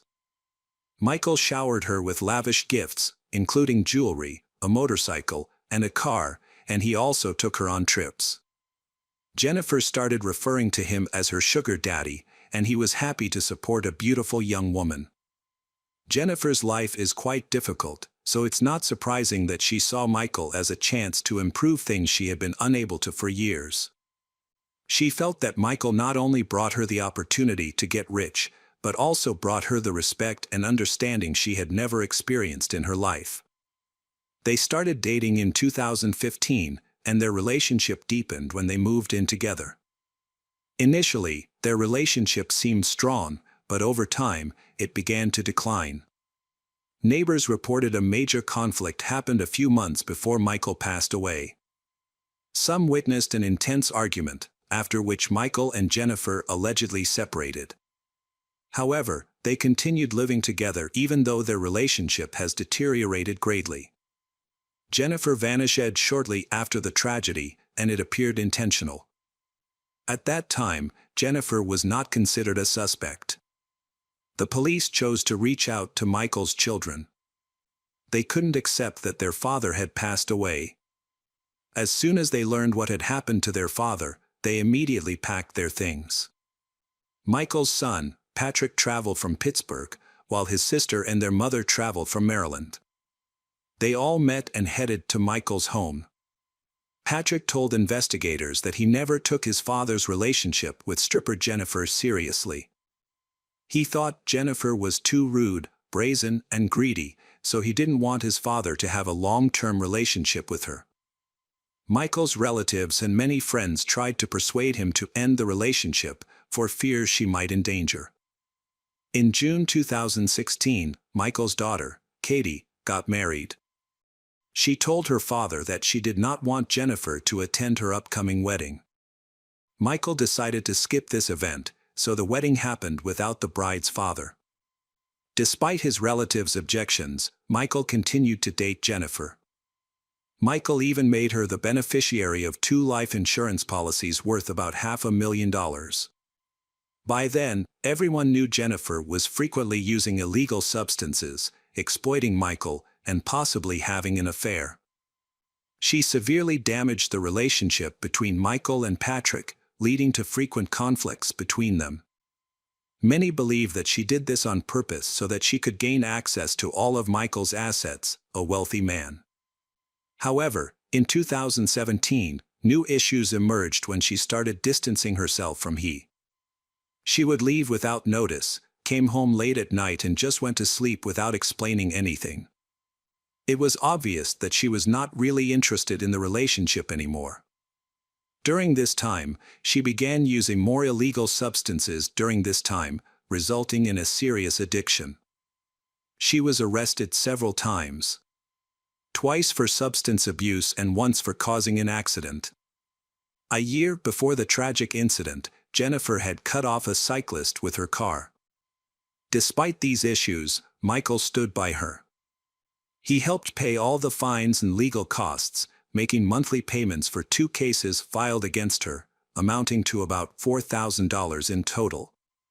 According to Michael's children, shortly before his death, he mentioned his intention to break up with Jennifer and cancel their wedding plans.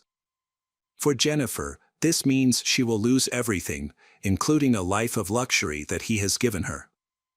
She had to manage on her own and didn't have much money. She would also lose the large house and access to all the luxuries he had provided. The children of Michael, Patrick and Katie, believe that money was the motive for the murder.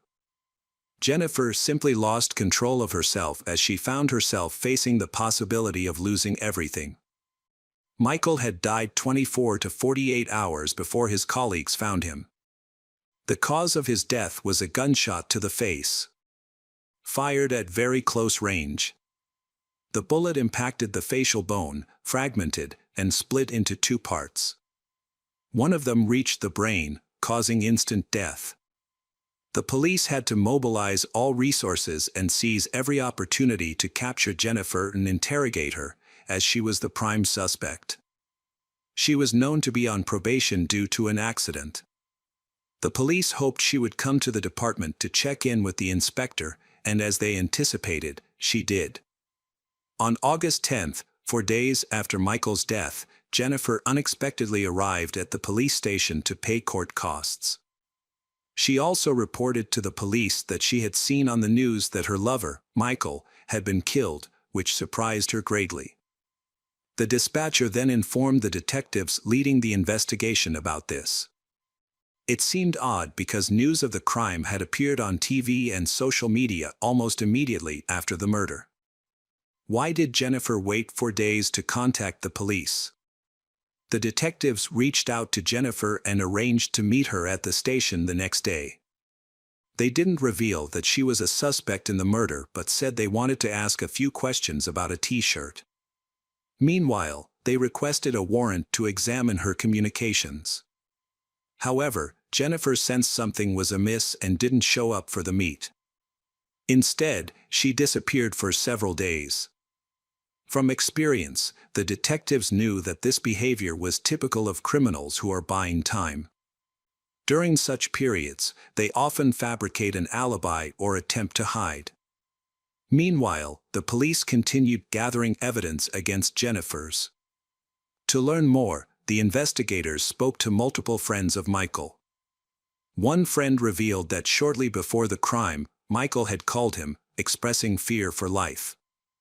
Michael had discovered the identity of Jennifer's boyfriend, a man known by the alias Ruthless.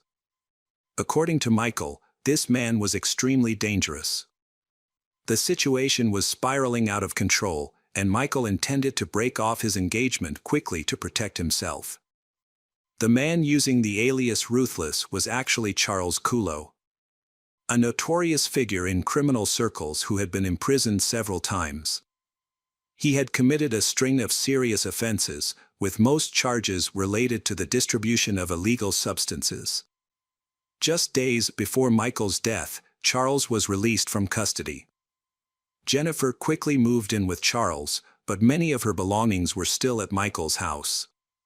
She would occasionally stop by to collect her things, and Michael threatened to give them away to avoid seeing her again.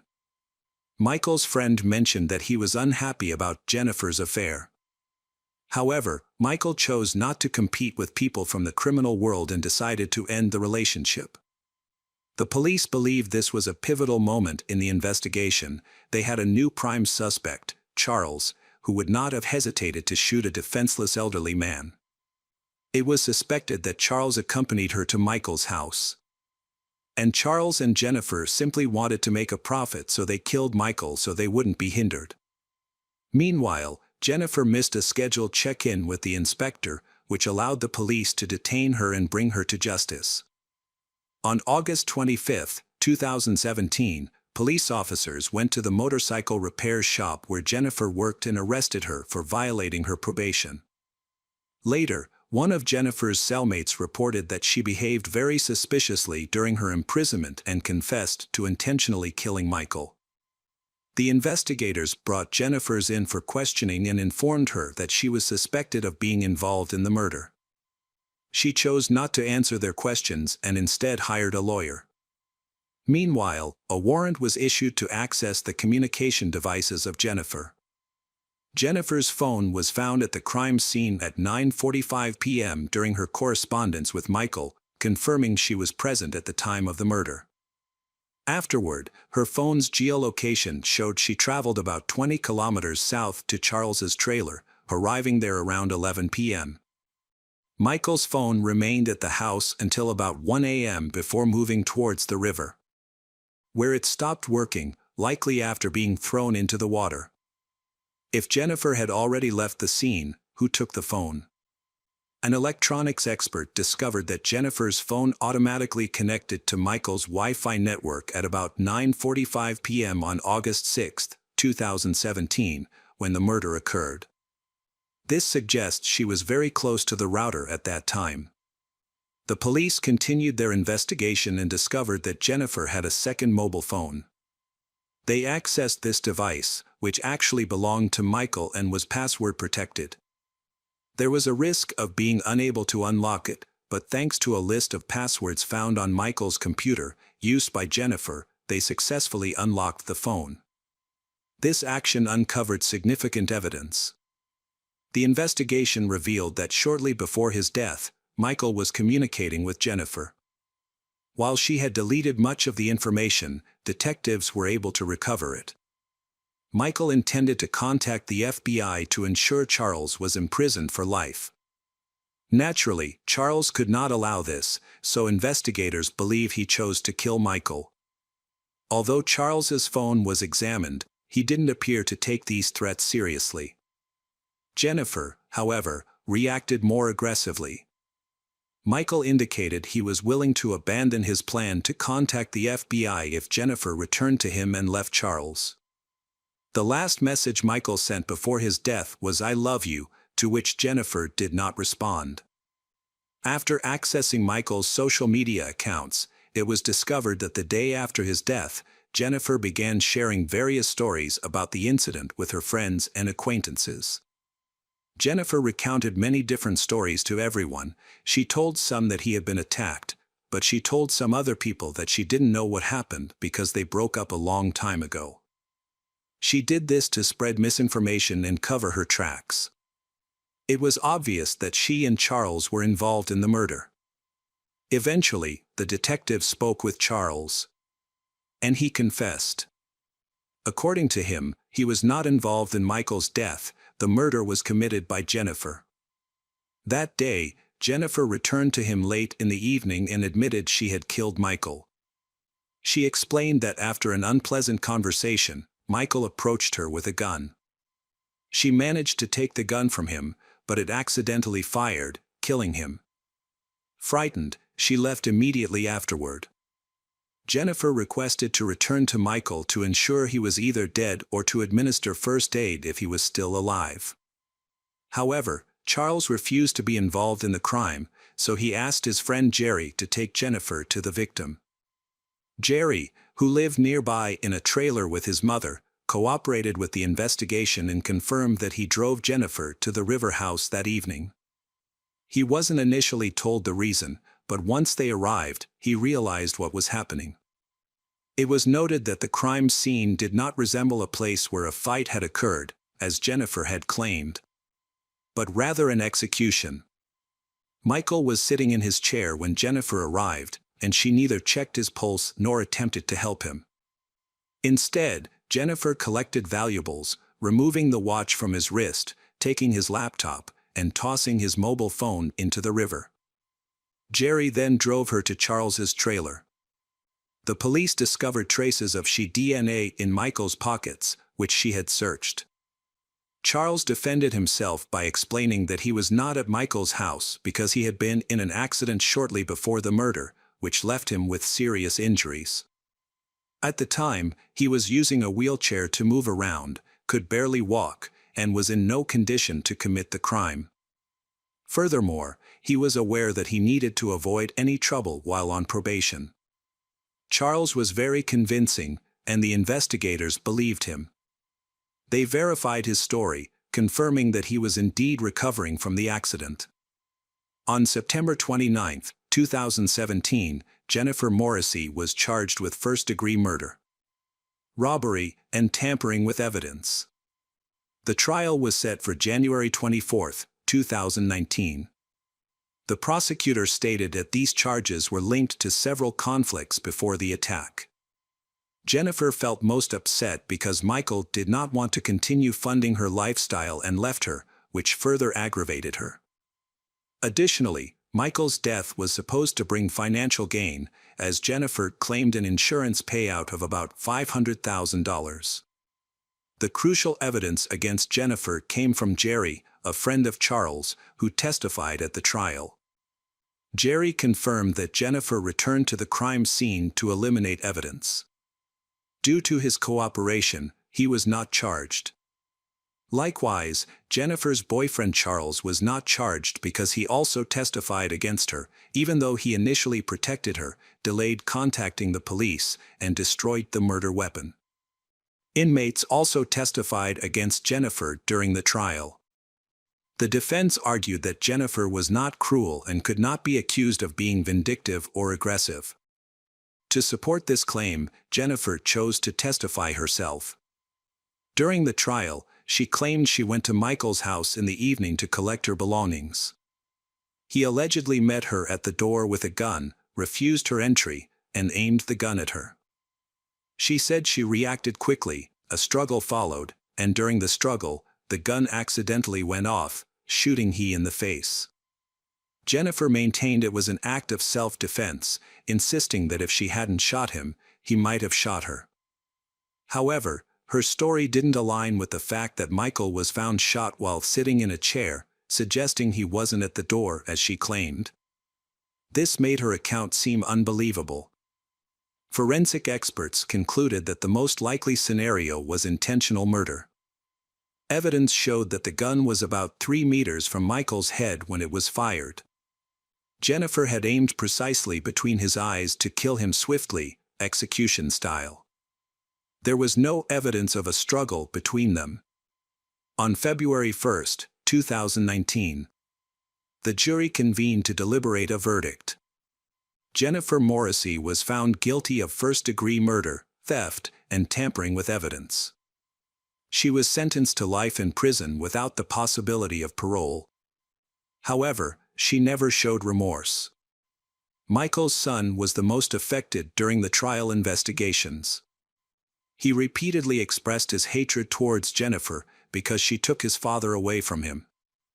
Because of Jennifer, the relationship between him and his father has greatly deteriorated, and now they can no longer be reconciled.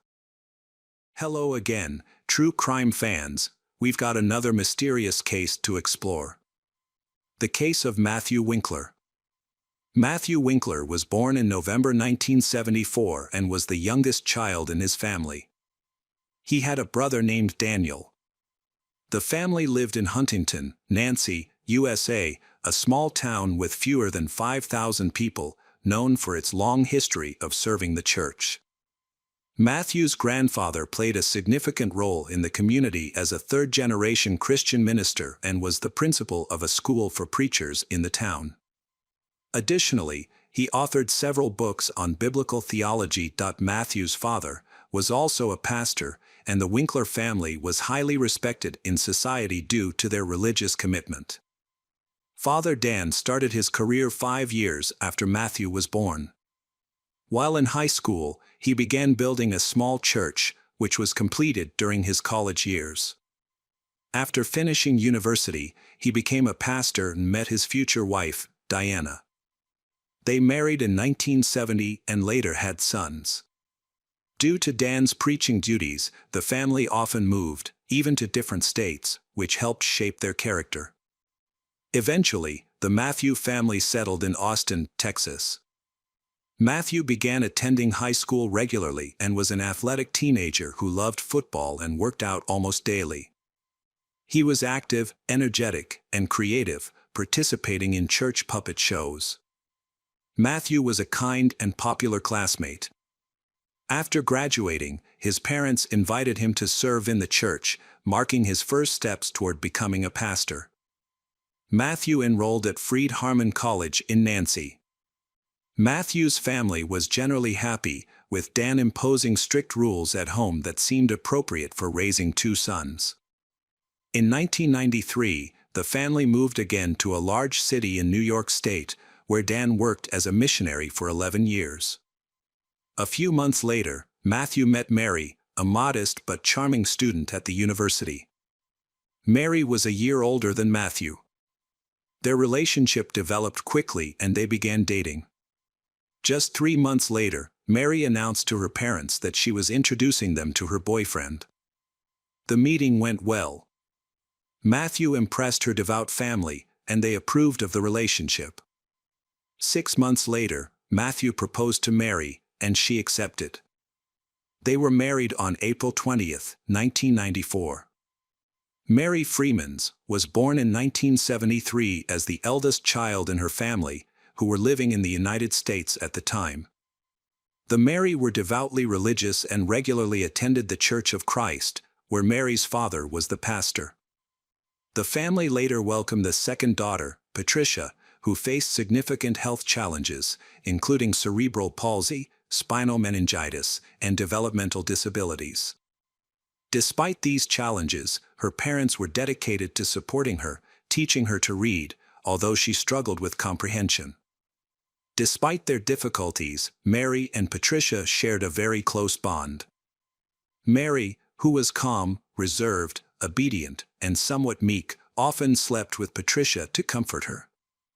While Mary was in elementary school, her parents decided to adopt a little girl named Shauna.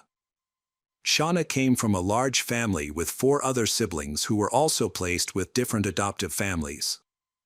Eventually, all the siblings, including Shauna, were returned to their biological parents.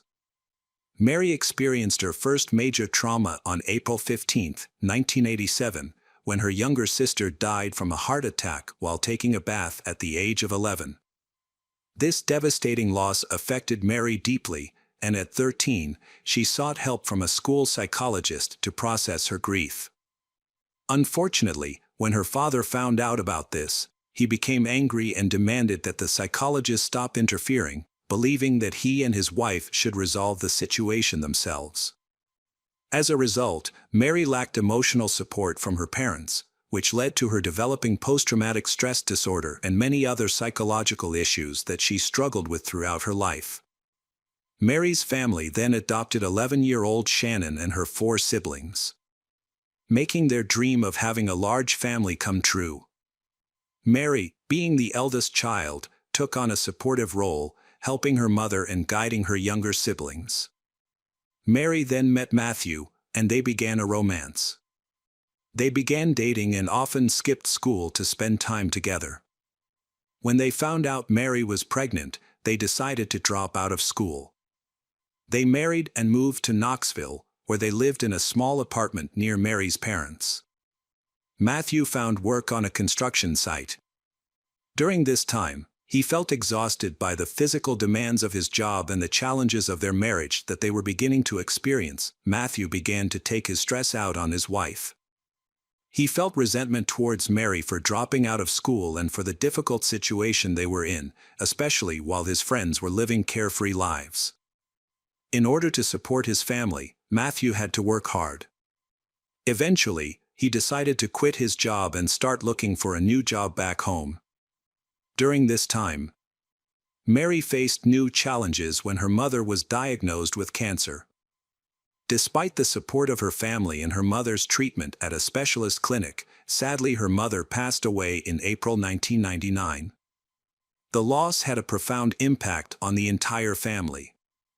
Mary's father was left to care for 5 children on his own, leaving her adopted siblings to seek Mary's help more often. Although she supported them as much as she could, she was unable to spend all her time with them as she was pregnant with her second child and responsible for her new baby. In June 1999, the Matthew family began searching for a home. With limited financial resources, they purchased a small, modest house that was still under construction in the small town of Pegram, which had a population of only 2,000. This town was located 15 kilometers from the church where Matthew had secured a job as a pastor. The family moved into their new house in preparation for the birth of their second daughter. Mary began to experience postpartum depression and faced many challenges during this time. Along with caring for her children, she also took on the responsibility of caring for her foster siblings, who were often demanding and difficult. This behavior frustrated both Mary and her husband, Matthew. Eventually, she began to withdraw from her relatives, possibly due to the constant pressure from her husband and foster siblings. A family friend described Mary as modest, shy, homely, and somewhat peculiar. She struggled with social interactions, had a limited circle of friends, and tended to be reserved. At the same time, she experienced unpredictable mood swings, which sometimes upset her husband. Mary began to complain about sexual violence from her husband. However, he did not consider his actions to be the problem. Instead, he believed that it was Mary's rigidity that caused the problem. After a particularly tense argument, Mary invited her two brothers to stay overnight because she felt unsafe being alone with her husband. During that time, Matthew realized that they needed to stay away from her family to reduce their influence on his family life. After they moved away, Matthew's marriage began to improve. Mary described the transition as challenging but felt relieved that they had worked through their issues together. The couple bought a house in the small town of Markmenville. At this time, Mary was pregnant again and was excited at the prospect of having a large family, like hers. Unfortunately, Mary later suffered a miscarriage. In the new town, Mary's family met nice neighbors. Matthew's pastoral career is booming, but it requires him to travel frequently, which means he is often away from home. Matthew is looking forward to being promoted to pastor of the local church. Meanwhile, Mary takes a part-time job to help support the family financially. Matthew also worked part-time teaching Bible lessons at Boyd Christian School. He was highly regarded as a specialist and was seen as a positive influence who instilled religious values in his parishioners. He earned the respect of the entire community. However, those who worked closely with Matthew noticed a different side. He was often arrogant and caused tension whenever he was in the office. Mary brought him lunch every day, and although she was very attentive, Matthew treated her with disdain. This angered his secretary. Because of what she considered unacceptable behavior for a man of his faith. No one suspected that Matthew was behaving badly at home. Behind closed doors, he abused his wife. This continued until one day Mary showed up with a black eye, causing concern in the local community. She claimed it was an accident but would not explain how she got the bruise. Rumors began to spread that Matthew might be harming her, including sexually, and his addiction became a topic of conversation in the community. It's unclear if this contributed to Matthew's professional downfall, but in 2004, he lost his job as a church pastor. A more reputable preacher was hired to take his place, which drove Matthew into a frenzy as he had to search for work again. The Matthew family relocated to another city to start anew. There, Matthew finds work at a local church, and Mary is pregnant with another baby girl. However, the transition was not without its challenges. Soon after moving in, conflicts arose with the neighbors due to a dog that lived nearby. The Mary was worried that the dog might bite her children and even threatened to shoot it, which led to resistance from the neighbors. Meanwhile, at his new job at the church, Matthew's behavior changed dramatically. There, he was seen as a polite, caring, loving husband, admired as the head of a wonderful family. For a time, he struggled to maintain this positive image. Brett Glenn, a family friend with close ties to Matthew's family, supported him. While Matthew's family was attending the wedding anniversary of his best friend Brett. Matthew saw that Brett's family had bought a pistol for self-defense. Matthew thought that their family should also have a pistol at home. Matthew then took Mary to the shooting range to learn. However, soon after, strange events began to occur in Matthew's family. At that time, after giving birth, Mary enrolled in a teacher training program at the university. She wanted to get an education and find a job caring for sick children. On December 1, 2005, Mary received a check that appeared to be a lottery prize. She needed money to pay her insurance premiums, so she took out a loan while she waited for the lottery payout and also took out a similar loan from the bank. Unfortunately, it turned out to be a scam, leaving her in a difficult situation. She opened an account to deposit a large sum of money, but the check was fake. Mary attempted to commit financial fraud in the hopes of obtaining $6,500, but her scheme was too naive to succeed and was eventually discovered. In February 2006, she realized that her financial transaction had been declined. She then contacted the bank and changed the postal address of her account to a rented post office box, indicating her intention to commit fraud. She then opened a new bank account using only her cell phone number and postal address as her contact information. This account had a balance of $100, which she used to go to the bank and attempt to withdraw $7,000 to pay off her previous debt. She then redirected all of her mail to the rented post office box. Meanwhile, Matthew received congratulations from his father for their improving financial situation, completely unaware of the chaos his wife was causing. They had nearly paid off their debts thanks to compensation from an accident a few months earlier.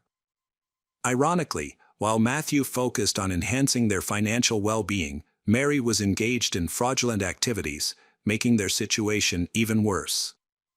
The following day, the bank administration reached out to Mary to inform her that her transaction was illegal and that there were insufficient funds to fulfill her requested amounts.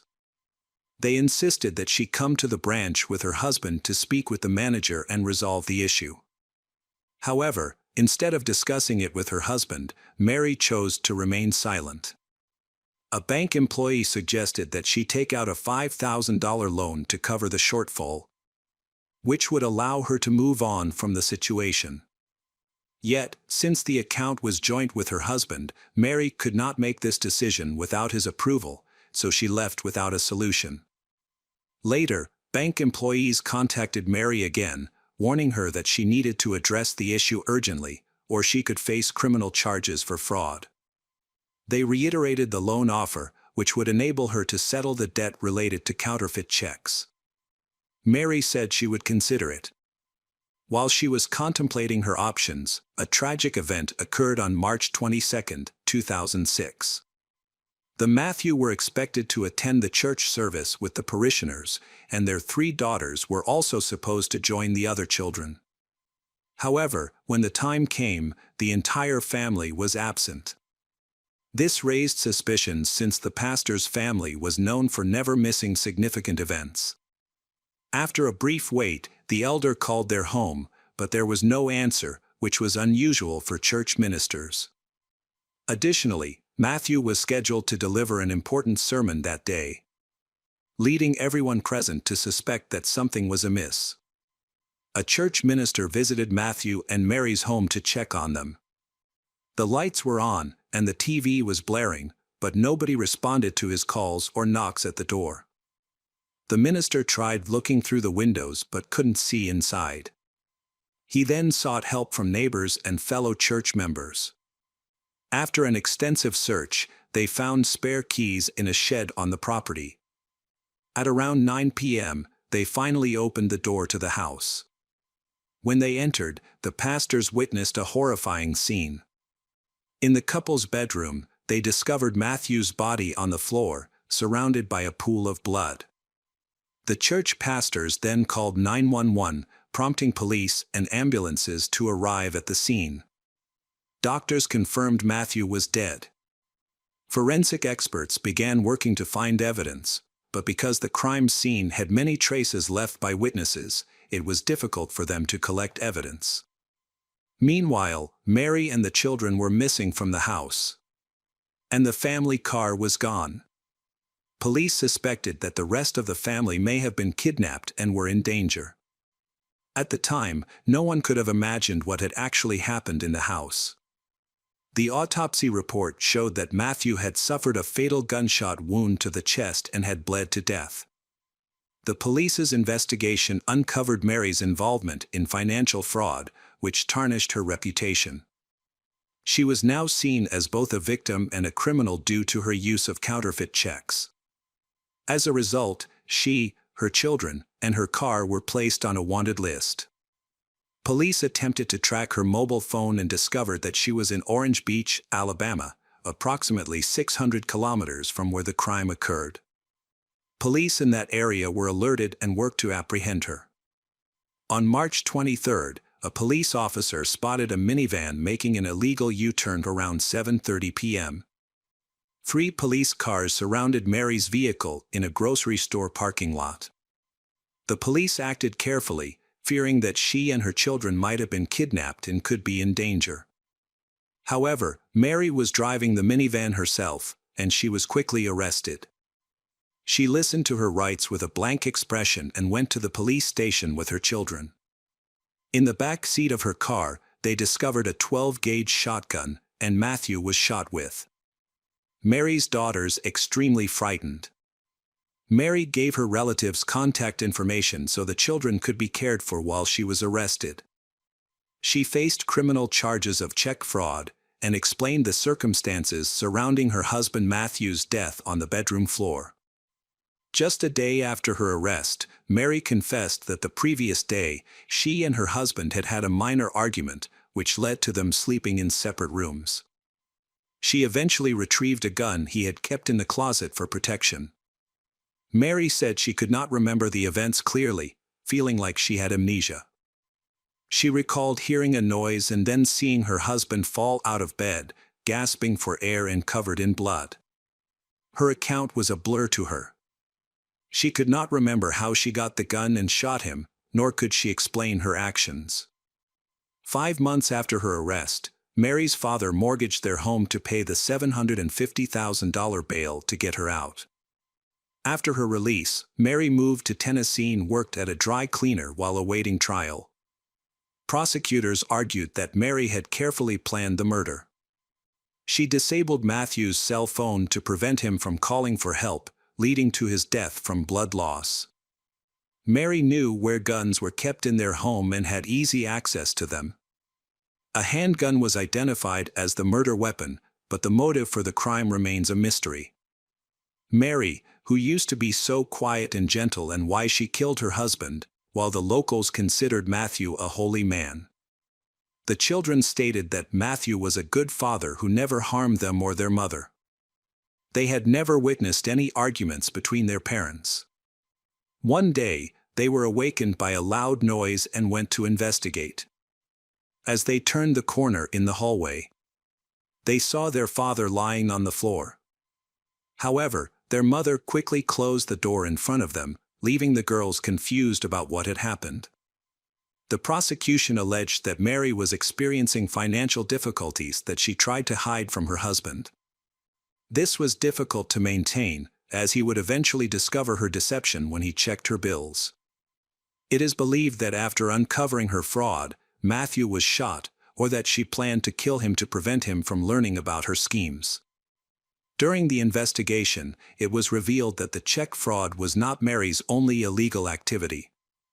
She had submitted a fake document to 5 banks, committing scams totaling $17,500. This type of fraud, known as check kiting, involves artificially inflating the balance on a bank account to access non-existent funds. Bank staff confirmed that they repeatedly asked Mary and her husband to meet with managers to resolve the issue of missing money. None of the banks reported her to the police, and they tried to resolve the situation amicably. However, Mary chose to ignore their requests because she wanted to hide her financial troubles from her husband. During the trial, Mary denied confessing to murdering her husband, claiming that she was in a state of shock. Her attorneys argued that her husband was a domestic abuser who not only assaulted her, but also raped her and coerced her into committing these acts of fraud. A key point of the defense concerned the murder weapon. They argued that loading the shotgun would have made a lot of noise, which would have woken her husband, suggesting that it had been loaded long before the crime occurred. Mary, unaware of the gun being ready, simply grabbed it to threaten her husband. Unfortunately, the gun accidentally discharged, resulting in her husband's death. Therefore, the defense asserted that the shooting was an accident. The scenario raises the question of why a loving wife would point a gun at her sleeping husband, even if her intention was to intimidate him, not shoot him.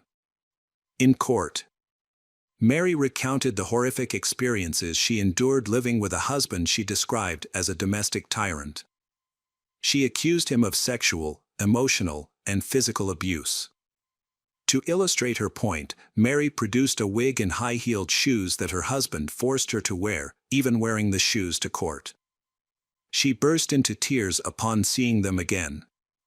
Matthew's controlling behavior extended to how she dressed, as he forced her to wear revealing outfits and watch adult films.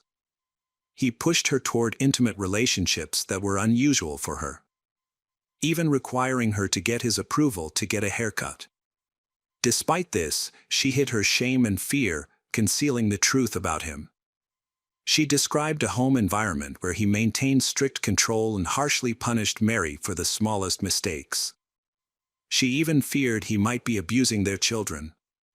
Over the years, this led her to build up significant resentment towards him. On the morning of the incident, Mary was awakened by her youngest daughter's crying at 6 o'clock. Frustrated, Matthew angrily pulled her out of bed, insisting that Mary go comfort their daughter. Mary complied and went to the nursery, but the youngest daughter continued to cry, which made Matthew even angrier. He ran into the room, picked up the baby, and covered her mouth and nose to silence her. Fearing for her daughter's safety, Mary begged her husband to give her the child. Finally, he returned his daughter to her and returned to the bedroom. Mary calmed her daughter, put her to bed, and then took a shotgun to confront her husband, accidentally shooting him in the process. Initially, Mary was confused and didn't comprehend what had just occurred. She saw her husband fall from the bed and hit his head. Fearing he had fallen and would be angry with her, she quickly left the bedroom. Listening for any signs that he might be pursuing her, Mary confirmed it was quiet and went back to the bedroom. It was then that she fully understood that she had shot Matthew. In a panic, she took the children and ran away from home.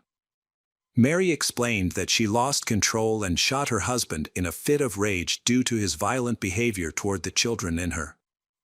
After he attacked them, he went to sleep, and in that moment of anguish, she accidentally shot him. However, the prosecutor disagreed with her testimony, finding it implausible and inconsistent with her initial interrogation. They argued that she killed Matthew to prevent him from discovering her financial fraud. The jury had to consider numerous documents and testimony, and consider several sentencing options for Mary Freemans. The lightest sentence was 1 year in prison, while the most severe was life in prison without parole. She also faced the possibility of losing her parental rights forever. After deliberating for about 8 hours, the jury returned a verdict on April 19, 2007, finding Mary guilty of manslaughter, which fell between the lightest and most severe sentences. The case was awaiting a final verdict from the judge, and Mary was expected to be sentenced to at least 6 years in prison. However, the judge's ruling came as a surprise. Mary Freemans was sentenced to just 210 days in prison, with the 5 months she had already served before the trial counting toward that sentence. After the sentencing, Mary was committed to a mental hospital for 60 days before being released. The judge and jury justified their lenient sentence by stating that they believed Mary and considered her a victim of domestic violence who had been pushed to her limits. Many local residents shared this belief, especially influenced by Mary's account of wearing stripper shoes, which the women of the small town found humiliating and expressed their support for her. The prosecution found the sentence unfair. They believed it was a premeditated murder because Mary deliberately picked up a gun and entered the bedroom without being pursued or in any danger. Once in the bedroom, she pointed the gun at her husband and shot him, showing that it was not an accidental murder. Despite their arguments, the court rejected their arguments and denied several appeals to reconsider the case. The decision was widely seen as unjust, leading to public outrage, particularly among the victims' relatives. In August 2008, Mary won full custody of her 3 daughters, who had been living with Matthew's parents. A custody battle ensued, with Matthew's relatives arguing that Mary was an unfit mother because she had killed her husband and had anger management issues. They expressed concern that she might resort to violence again. However, their arguments were unsuccessful and Mary was awarded custody of the children. She was not charged with any wrongdoing in connection with Matthew's death, and it was implied that she had been coerced into committing the crime. Mary worked at a dry cleaners for a time before moving to a daycare near McMinnville. Unfortunately, neither of these jobs were long-term due to the negative attention she received from the public and media. Mary is now 50 years old, she lives a lonely life and no one knows where she is. Hi everyone, thanks for returning, let's unravel another perplexing mystery. The case of Emma Jangestig. Arboga, a small town in Sweden about 160 kilometers west of Stockholm, experienced a crime in 2008 that remains one of the most shocking in the country. On March 17, 2008, a 20-year-old mother of 2, Emma Jangestig, was spending the evening with her children. Her eldest, Max, was 3 years old, and her youngest, Saga, was 1.5. Emma was preparing dinner while waiting for her fiancé, Torg Hellberg, who was still at work and expected to return in a few hours. Emma had been divorced for a year when she met Torg. They quickly developed a relationship and moved in together. The couple bought a house. This move took place just 2 months before the tragedy. Although Torg was not the biological father of Emma's children, he cared for them as if they were his own. It seemed that Emma had found the perfect partner to build a complete family and raise her children. Nicholas, the biological father of Max and Saga, maintained contact with the kids. He had a reserved relationship with his ex-wife, Emma, but spoke with the children almost every day. Around 6 p.m., Emma and the children sat down for dinner. Torg couldn't join them this time because he was working late, but he said he would be home soon. While waiting, Emma decided to use the time to message her family and friends.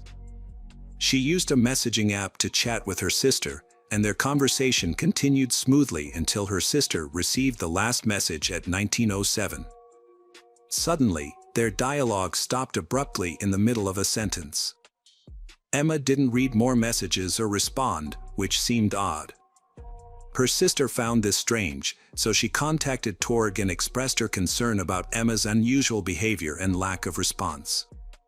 As it turned out, Torg was free earlier than expected and was already walking home.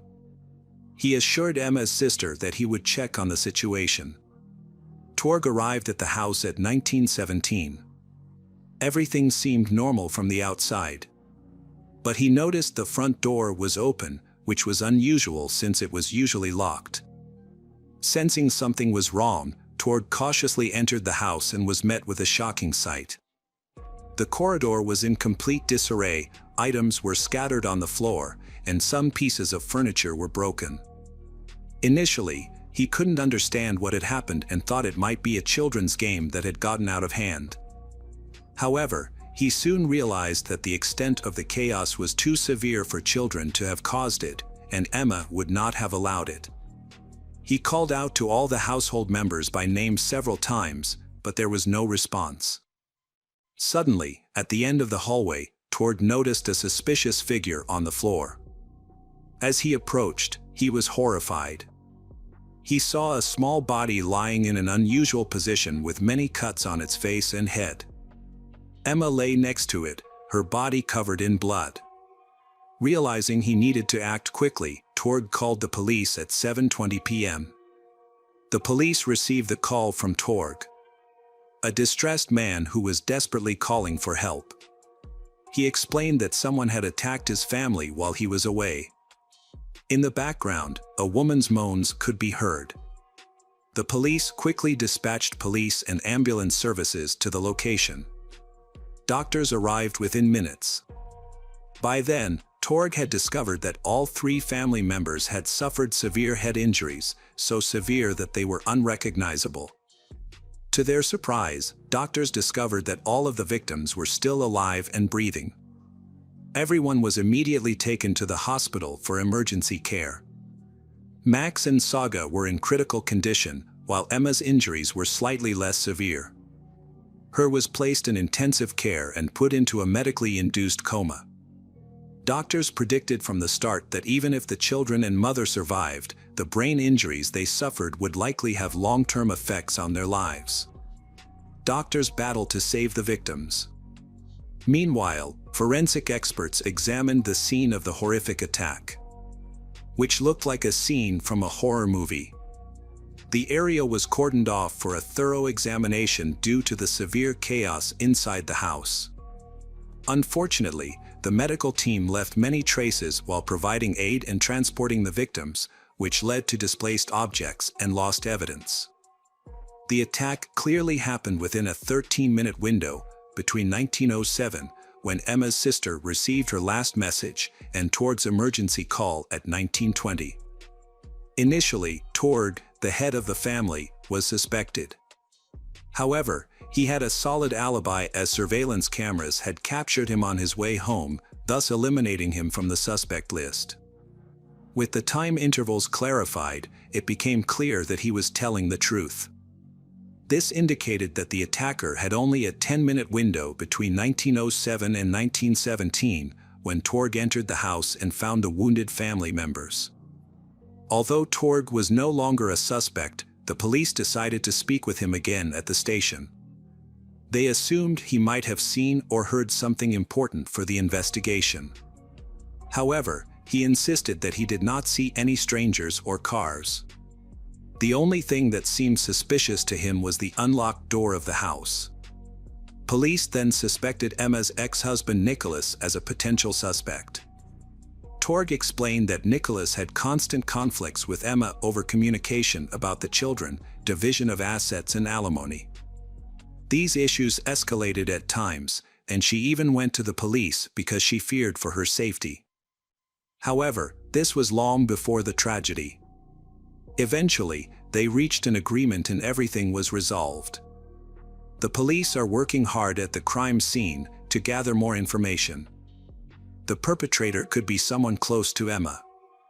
Looking at the level of attacks on the victims, it seems that there was a personal motive.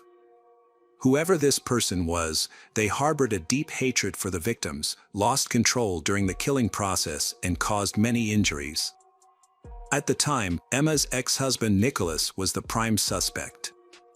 Due to previous conflicts with Emma, he even threatened her, prompting her to contact the police.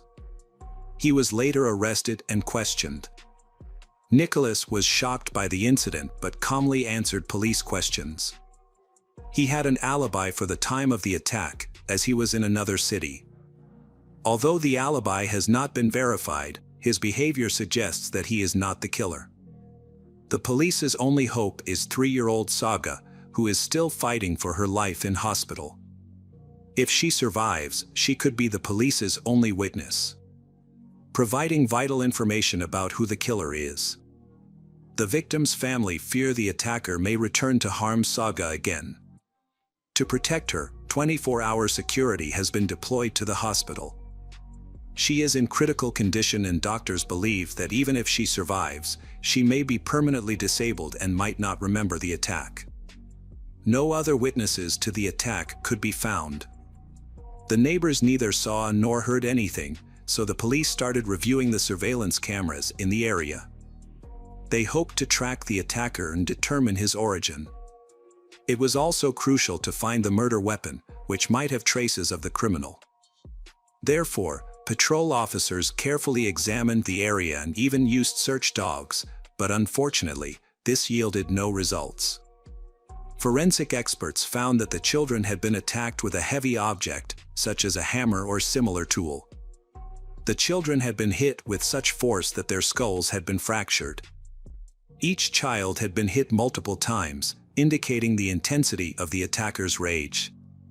This behavior was an important clue. However, it is not possible to identify anyone capable of doing so. The young family had no connections to the criminal world and no enemies. They were known to be good people. The police quickly confirmed their suspicions of a personal motive, as nothing was stolen from the crime scene. Valuables and money were still present, indicating it wasn't a robbery. The forensic examination of the house concluded the day after the murder. By then, Nicholas was removed from the list of suspects because his alibi was verified. And he was released. Emma is still in a coma and the investigation is making no progress. The case attracted considerable media attention. The area had a low crime rate, and the choice of victims and the level of cruelty were shocking. Police contacted local people through the media, which aroused the interest of those living near Emma's house. A passerby reported seeing a man dressed in black with a hood standing hesitantly in the doorway of the house at around 7 p.m. About 5 to 10 minutes later, the same witness, returning from the shop, saw a suspiciously frail man dressed in black run out of the house, get into a car and drive away immediately. He did not get a good look at the person and could not describe the car, but he thought the driver might be a woman disguised as a man. Several other witnesses later gave similar descriptions of a man in the area. It was clear that the man dressed in black was the suspect before the attack. A man then went to the police and reported his ex-girlfriend, expressing concern about her recent inappropriate behavior. She was identified as Christina Scherer, 31, born in Hanover, Germany. When she was 11, her father left the family and they had limited contact after that. Christina then moved to New York and lived with relatives in Manhattan. After returning to Germany, Christina settled in Göttingen, where for the next 6 years she studied history. She then went to Greece and participated in RASP. While in Athens, she worked at a hotel and as a historian. Later, she moved to Crete and worked in another hotel. In August 2006, Torg, a 20-year-old trader, vacationed on Crete and stayed at Christina's hotel. On his first day there, he met Christina, and they began a romance. They spent 5 days together on his vacation and continued to correspond after he left. Christina later visited him in Sweden, where they spent several days together.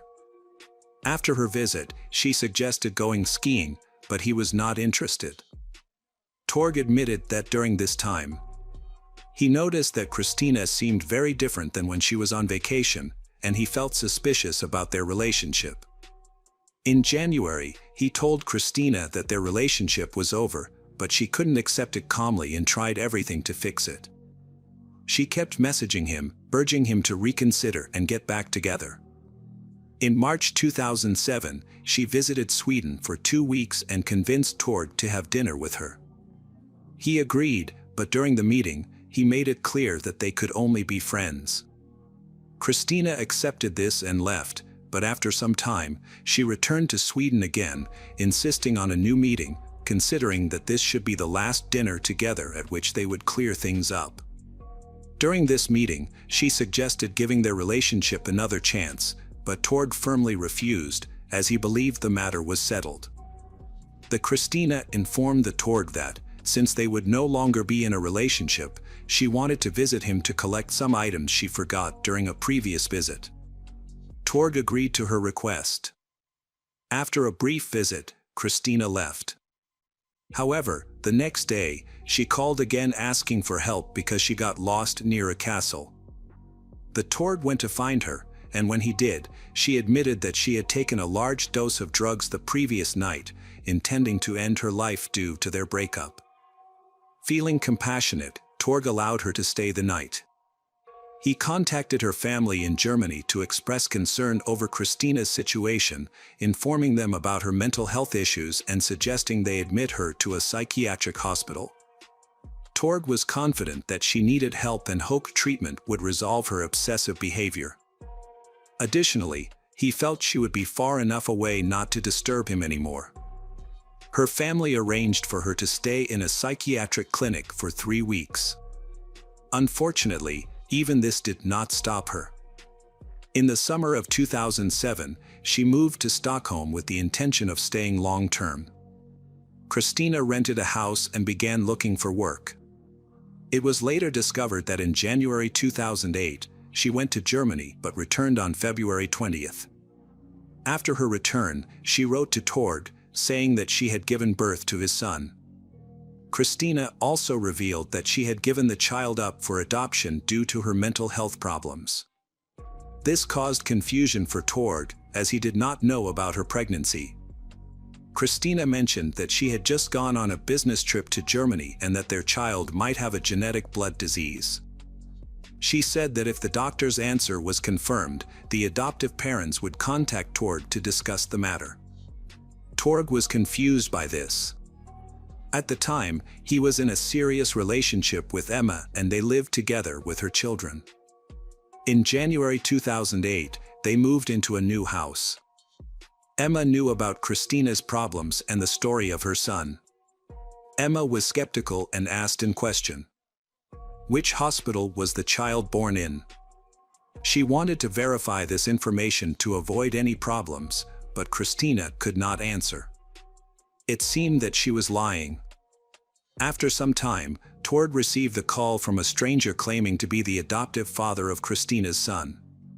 He confirmed what Christina had said and confirmed that Tord was the biological father of the child. The entire situation seemed unbelievable. It appeared that someone Christina knew had contacted Tord at her request, trying to manipulate the situation. At this point, Tord and Emma both believed the story of the child to be a fabrication. Christina could not provide any evidence of her son's existence. Police began investigating the possibility that Christina had been involved in the murder of Emma and her 2 children. She had been near Emma's home on the day of the murder before quickly leaving for Germany. To solve these problems, cooperation between the Swedish and German police was needed. On March 20th, a warrant was issued for Christina's arrest. The media quickly reported that Christina had been found in Hanover. Upon hearing the news, her mother and brother contacted the police, asking why Christina was a suspect. The police explained their suspicions of her involvement in a violent attack, which shocked her mother. Christina then called the police herself, claiming it was a misunderstanding and denying any involvement. However, she was arrested after speaking with the police. Christina requested an attorney, and her attorney found an error in the arrest warrant, which led to her release. However, Christina was rearrested 24 hours later. Throughout her interrogation, Christina maintained her innocence. When police searched her rented apartment, they confiscated her cell phone, laptop, and the clothing she was believed to have been wearing on the day of the murder. Christina claimed she was wearing a beige jacket, but witnesses said they saw her wearing a black jacket.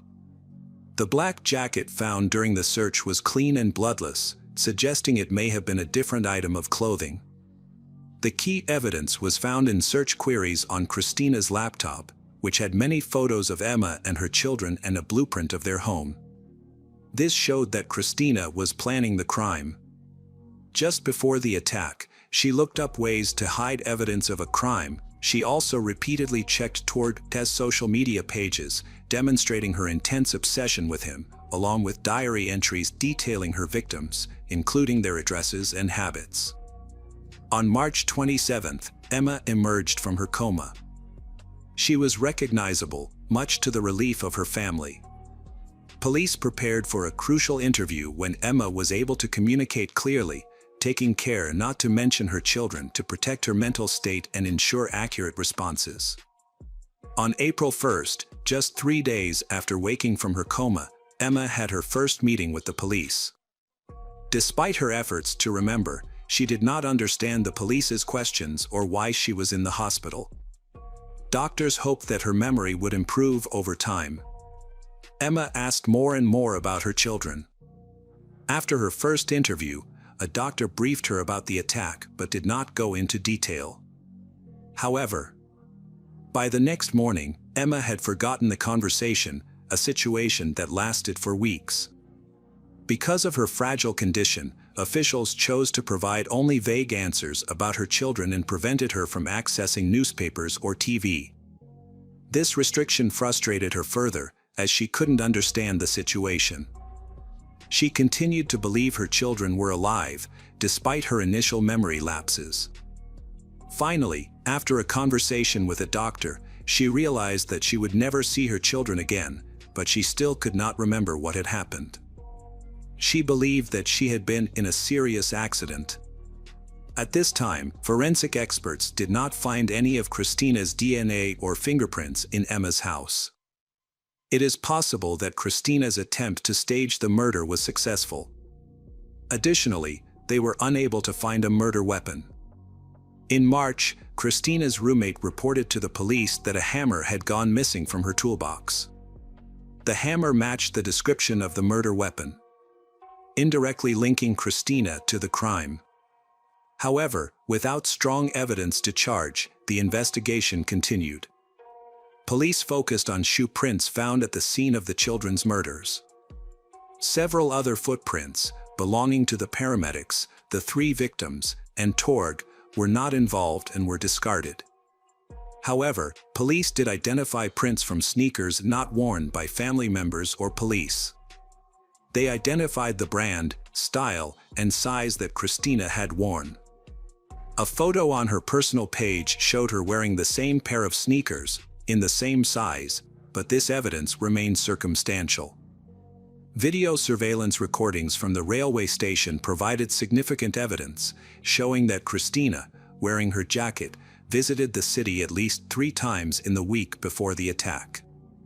Her last visit was on the day of the murder, March 17th.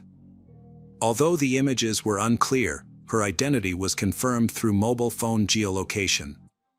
When questioned, Christina could not clearly explain her presence in the city.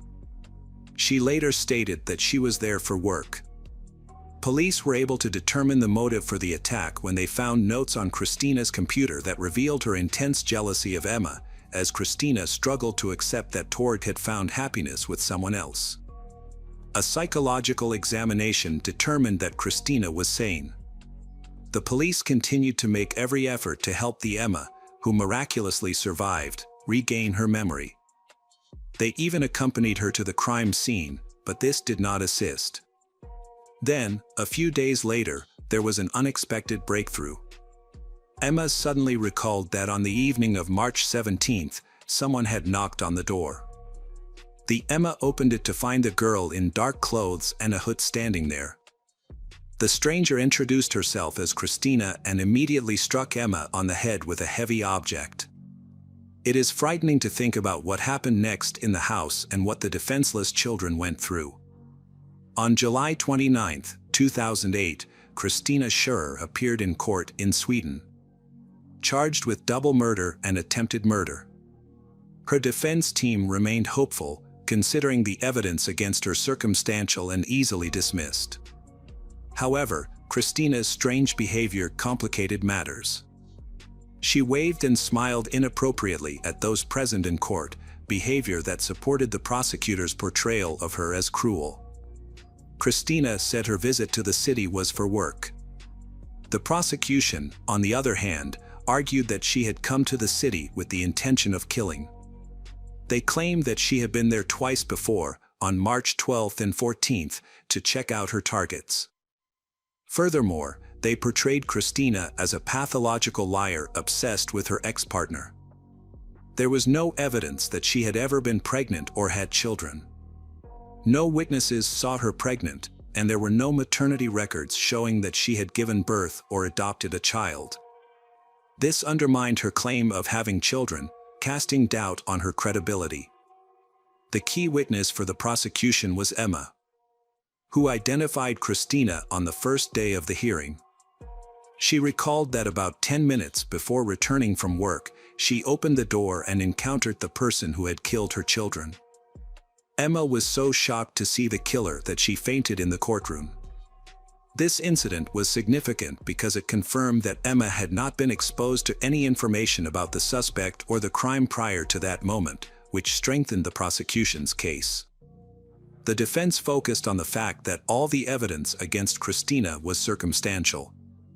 They pointed out that the murder weapon didn't have her fingerprints, and there was no DNA evidence linking her to the crime.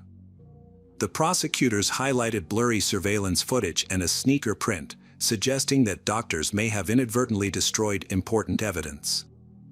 Additionally, one witness recalled seeing Christina near the crime scene, which supported her presence close to Emma's house, where another witness identified the attacker.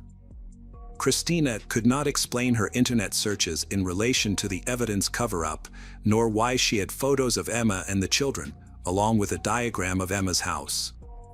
On August 26, the jury found Christina Schurer guilty of double murder and attempted murder. She was sentenced to life in prison without parole. In addition, the court ordered her to pay Emma 100,000 crowns, or about $10,000. Christina's attorney immediately appealed the decision, but the appeal was denied. It is expected that if Christina is ever released from prison, she will be deported to Germany and permanently barred from returning to Sweden. In 2012, she was transferred to a women's prison in Fay, Germany, at her request. She continues to seek to overturn the court's decision and insists on her innocence, attempting to obtain a new trial. Emma is still dealing with the physical and mental effects of her injuries. Throughout this time, Torg has been a strong support, and they eventually married. They later had 2 children together. Hello, crime enthusiasts, are you ready for another chilling investigation? The case of Rachel Winkler. Rachel Hatfield was born in California in 1975. She is the second of 4 children to her parents, Don and Diana. When she was 10, her father left after her mother had a brief affair with a neighbor, so her parents divorced. Rachel, her siblings, and their mother then moved to Georgia. Then, she and her siblings rarely visited their father because of their strained relationship. Their mother had turned them against him, resulting in a lost custody battle for the father. The family breakup deeply affected Rachel, making it difficult for her to cope with her parents' separation. During her teenage years, she developed anorexia due to stress, and her weight dropped to a dangerous 30 kilograms. She was hospitalized at a psychiatric clinic in Modesto, where she received effective treatment. She eventually recovered, and even took up sports. After her recovery, she started to reconnect with her father, Don. He is proud of his daughter because she is very intelligent and the only girl in the family. The girl is the inspiration for his work. In school, she consistently achieved excellent grades across all subjects. As an adult, Rachel has dedicated herself to her work, with the desire to follow the example of his father, Don, a famous painter. In high school, Rachel met her boyfriend, Tim, who was also an artist. After finishing school, they moved in together. They faced their first difficulties in life, which were financial problems that people in the same profession often face, until they became famous and found their place. When they didn't have painting commissions, they created frescoes to decorate rooms, which turned out to be more profitable. This allowed them to rent more comfortable housing. Rachel attended the University of Sonoma, earning a degree in business and marketing. She excelled in mathematics, impressing her teachers from the start. After graduating with excellent degrees, she was offered a high-paying job, which she accepted. Nevertheless, she continued to support Tim and their art business. They had been together for 14 years, and everyone who knew them was confident they had a bright future ahead, with marriage and children. It seemed they were meant for each other. As Rachel approached the age of 30, she started thinking about becoming a mother. However, Tim was hesitant to support this idea. He wanted to first stabilize their finances, buy a house, and establish himself in his career. Realizing that this would take a long time, so she became impatient, not wanting to wait. This led to conflicts, and their once harmonious relationship began to deteriorate. By July 2005, their relationship was nearly over. Around this time, Rachel attended a dinner party where she met Todd Winkler. He was 8 years older than her and had built a successful career as a fighter pilot in the U.S. Air Force. When they met, he also held a degree in computer engineering and ran a successful internet business. He was wealthy, owning a large house and even a plane. In addition to his success, he was attractive and very sociable. Todd had been married twice before. He married his first wife at a young age, but they later divorced due to disillusionment. His second wife tragically died in a car accident in 1999. Eager to find love again, Todd was searching for the right partner. When he met Rachel, he immediately felt she was that person. She was equally captivated by he, and they quickly sparked a romance. She ended her relationship with her boyfriend, Tim, to start dating Todd. Rachel and Todd were so in love that after just a few weeks of meeting, they were thinking about a future together and having children. Less than a month after they met, he invited she to a party, and then he proposed to her. She was so moved that she agreed immediately. Unfortunately for Tim, although he tried to mend his relationship with her, he was unsuccessful. Rachel informed her family and friends that she is very much in love with Todd, the man of her dreams, who had already proposed to her, and they planned to marry that summer. They had a beautiful wedding, and Rachel took her husband's last name, Winkler. This new chapter opened up opportunities she had only dreamed of. Together, they aimed to build a bright future. She quickly forgot the past that she lived with her ex-boyfriend for more than 10 years, with whom she overcame many different difficulties. A year after the wedding, Rachel became pregnant and she was overjoyed. On April 11, 2007, she and her wealthy husband, Todd, welcomed their daughter, Eva, and she adored her child. A year later, their second child, Ariel, was born. During this time, Rachel stays at home doing housework and taking care of the children while her husband goes to work. In early 2010, their family had big changes when Todd was accepted as a manager in a prestigious pharmaceutical company 2 hours from their home. As a result, he started working late at his office in Alameda. During this time, the family lived in an area reserved for the extremely wealthy, where each had their own garage to park their personal jet. Feeling tired of her life at home, Rachel took a job as a manager at the nearby airport, a decision Todd supported. In September 2009, when Todd was working away from home, Rachel met a man named James White, who was doing repair work, and they struck up a friendly conversation. Around this time, her relationship with Todd began to deteriorate. The attachment and attraction they once felt for each other had faded.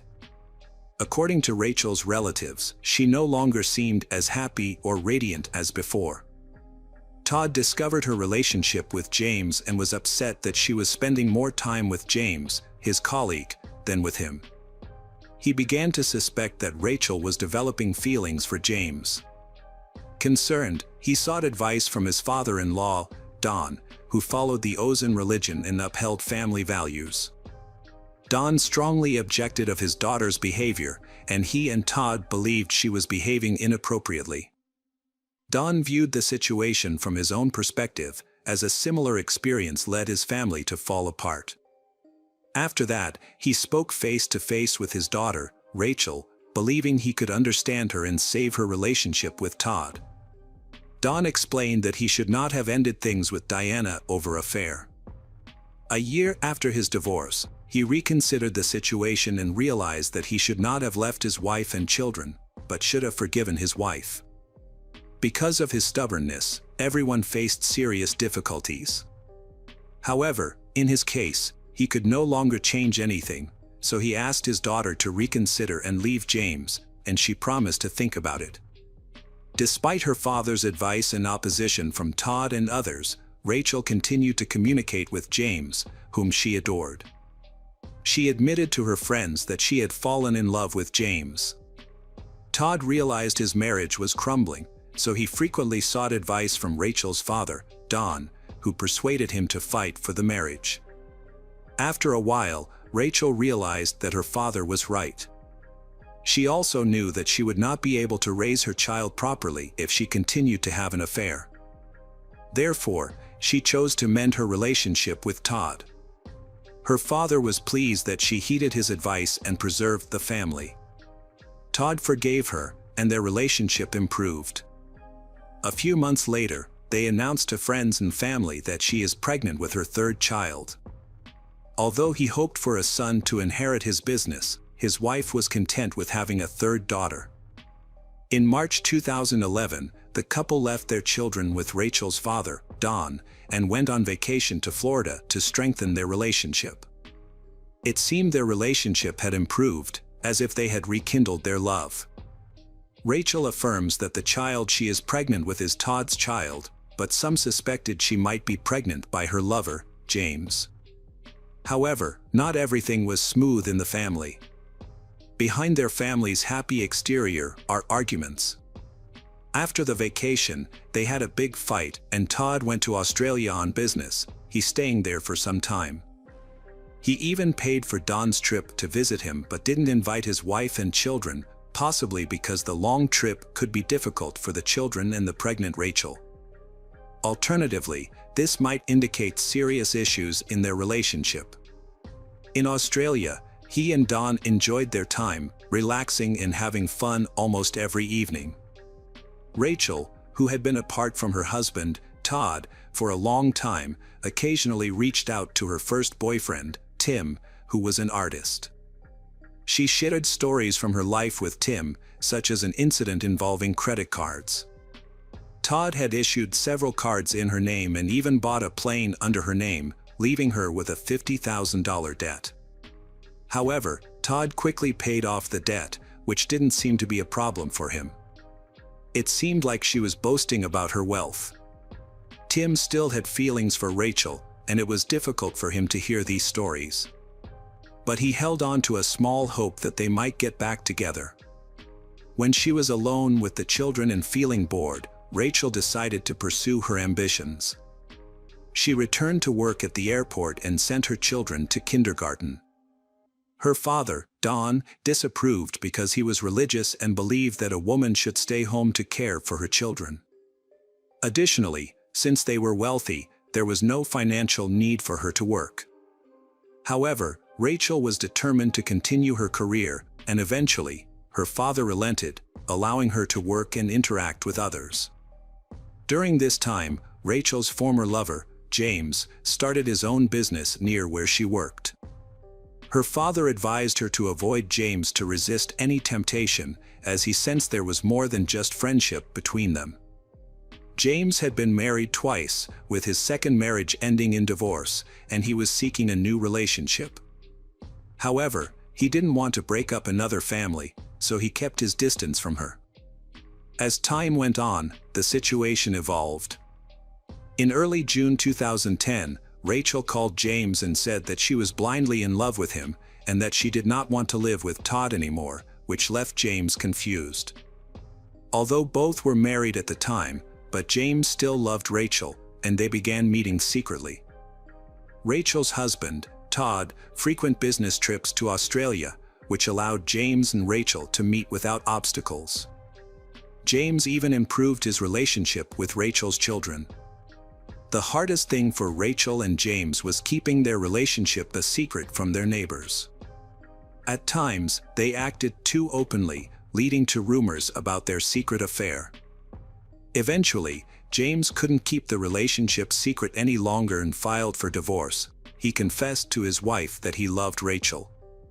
His wife was furious and informed Todd, who became very upset. Todd called Rachel, begged her to end her relationship with James for the sake of their children. Then, Rachel promised she would break up with her lover, James. Despite this promise, Rachel and James continued to meet, but more discreetly. In July 2011, the Winkler family welcomed their third child, a boy, Alex. Even though the child is not James's child, but he loved Rachel deeply and dreamed of a future with her, willing to raise her children. However, Todd eventually discovered that Rachel was still seeing James. This was really a big shock to Todd's. Naturally, Rachel's father disapproved of her actions and he supported Todd. Rachel's father, Don, suggested that Todd meet with James to discuss everything calmly, as rational men should, and Todd agreed. Then, Don and Todd went to James' house. When they arrived, James and his daughter, Caitlin, had just finished target practice. Then, they spoke calmly. Todd explains that he is Rachel's legal husband and he loves her very much. They had children together, and he asked James to stay away from her. James agreed but secretly had no intention of ending his relationship with Rachel. Actually, Rachel and James were planning to start a new life together. Rachel had told James that Todd was being tyrannical and tormenting her, though there was no evidence to support this. She even claimed her third pregnancy was a result of rape.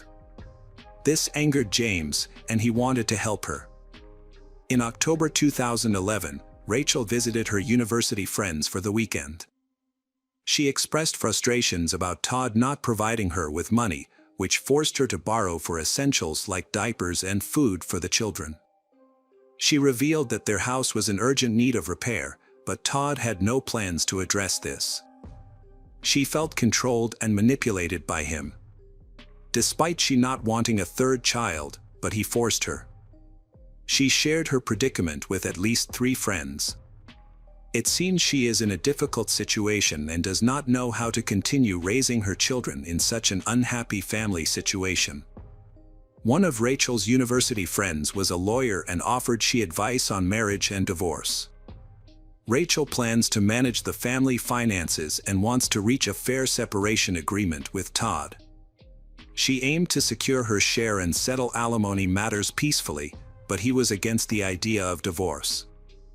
In November 2011, Rachel stopped making mortgage payments on the house because Todd was not giving her money and was hiding his income from her. She began to suspect that he was planning something against her. On November 11th, she called her lawyer friend and expressed that she was ready to begin the divorce process. While Todd was in Amsterdam on a business trip, followed by a vacation, Rachel began filling out the divorce paperwork in February 2012. During this time, she told her lover, James, that her husband had discovered electronic divorce documents on her laptop and deleted them. To prevent this from happening again, she started filling out the forms by hand. Then Todd having learned about the divorce, but he wants to avoid it. Todd spoke to his father-in-law, Don, about Rachel, claiming she was mentally unstable, which was related to their upcoming divorce. Todd said she smoked, drank, and seemed to be losing weight again. However, Don, who saw his daughter Rachel regularly, didn't notice any issues. Rachel explained that her weight loss was due to the stress from the ongoing divorce. The family situation had become extremely tense and seemed headed for a bad outcome. By February 2012, Todd was severely depressed, which his business partner also observed. Todd's business partner suspected that Todd had mental issues because of the divorce, but he insisted that the problem was with his wife. He was considering having her treated in a psychiatric clinic, claiming she was on a drinking binge, and he needed a break to handle the problems that had come up. This conversation occurred on February 10th. On February 26, 2012, divorce proceedings will begin. Rachel was counting on alimony each month to support her children. She planned to move with the children to James' place and was expecting a court meeting. However, that evening, she never arrived at James' house. On the morning of the 27th, a neighbor saw Todd with the children, and everything seemed normal. Around 10:30 a.m., he left his children with a neighbor temporarily because something terrible had occurred at his home. Todd was awaiting the police and did not want his children to witness the situation. The neighbor observed that Todd appeared calm, had no injuries, and appeared to be just irritable. Then, Todd called 911 to report that 37-year-old Rachel had been killed in their home during a domestic dispute. Police arrived at approximately 10:40 a.m. Todd emerged from the house and told the officers his wife was dead inside the house. He was arrested and taken to the police station, where he agreed to speak with investigators without a lawyer. During the interrogation, he is still very calm. He admitted his wife had been having an affair for a long time and had filed for divorce, seeking full custody of their children. He said his wife made him lose his temper, leading to a violent conflict. He attacked her. But then he stopped when he heard their child crying, realizing the children could witness the altercation, so he moved them to another room. Todd returned to argue with his wife, which escalated. He struck her in the face, causing her to respond with a punch. He began to apologize because he realizing his mistake, but his wife approached with a pair of large scissors and cut his hands several times. They started fighting when he tried to take the scissors from his wife. Immediately after, he poked his wife in the eye with his thumb, which helped him knock the scissors out of her hand. He quickly left there to gather his children and take them to safety. Todd told investigators that he was worried about his wife's condition and behavior. He thought she was drunk and could be a threat to him and the children. When he returned home, he found his wife in the bedroom, sitting on the floor. As he approached her, she kicked him in the face. In a rage, he threw her to the floor and began to strangle her with both hands. However, she grabbed the scissors again, but he quickly took them away and struck her face and neck several times in self-defense. She pleaded with him not to kill her, she also promising to save their marriage, but he couldn't control his anger. He admitted that he forcefully stabbed her neck with the scissors. He confessed that, at that moment, he wanted her dead, although he claimed he didn't intend to kill her and that it happened accidentally. After the incident happened, Todd attempted to revive his wife, but she was already dead. In shock, he attempted to clean the crime scene by washing away the blood, but he realized it was futile and called 911. The detectives doubted his account as there were many inconsistencies. It was absurd that he took the kids to the neighbor's house, while Rachel sat calmly waiting for him to return after the brawl. Why didn't she use the opportunity to escape? At 10:30, Todd took the children to a neighbor and then called the police immediately. The medical examiner concluded that Rachel died 6 hours before his 911 call, which contradicted his entire story. During the autopsy, Rachel was found to have multiple injuries, including broken ribs and numerous abrasions. She had cuts and puncture wounds mostly on her face and neck, with the fatal wound being a penetrating cut to the jugular vein. She bled to death in several minutes and had defensive cuts and injuries on her arms and body, indicating she resisted. She was not drunk, having only consumed a little alcohol. Her injuries indicated a brutal attack. Detectives investigating the case learned of the death of Todd's second wife, Catherine. However, they decided to re-examine the case. Catherine's death was initially ruled as a car accident. However, investigators developed new suspicions and decided to review the case. On the day of Catherine's death, in September 1999, her family had gone for a hike in the forest. Todd was stung by a bee and started having severe allergies. So, he urgently needed medical attention. Then, she drove their pickup truck, while he lay in the back seat, heading towards the closest hospital. Unfortunately, she lost control, causing the vehicle to tumble down a mountain. She died in the crash, but he survived. He managed to get out of the car and sought help. Tourists in the national forest heard the crash and came to help him. Todd claimed that the adrenaline released during the accident cleared up all traces of the allergy, which seemed suspicious from the start. When the police arrived at the accident scene, the entire area was engulfed in flames. Rescuers couldn't immediately descend due to the steep slope, they had to use special equipment and ropes. It was puzzling how Todd managed to climb to the mountain summit without Haya. Despite the hot weather, he was wearing winter clothing, which he blamed on chills and fever from an insect bite. Although he claimed to have been in the car with Catherine, he had no injuries, not even a scratch. This was hard to believe, given the severity of the accident. He explained that he was thrown from the pickup truck and his winter clothes protected him. He couldn't remember the location of the insect bite due to fear, and doctors found no evidence of a bite. He believed Catherine was driving too fast, which caused her to lose control. Catherine's autopsy revealed that smoke inhalation and thermal burns caused her death. Her body was completely burned, making it difficult to determine the extent of her injuries. Additionally, a medical examination found no signs of foul play. After an investigation, the death of Todd's second wife, Catherine, was ruled an accident. Todd received over $1 million from her life insurance policy. Following her death, he cut all ties with her friends and relatives, who suspected him of staging her death for financial gain. They thought his story was too implausible, and their suspicion strengthened when they learned about Rachel's death, they believing Catherine had been murdered.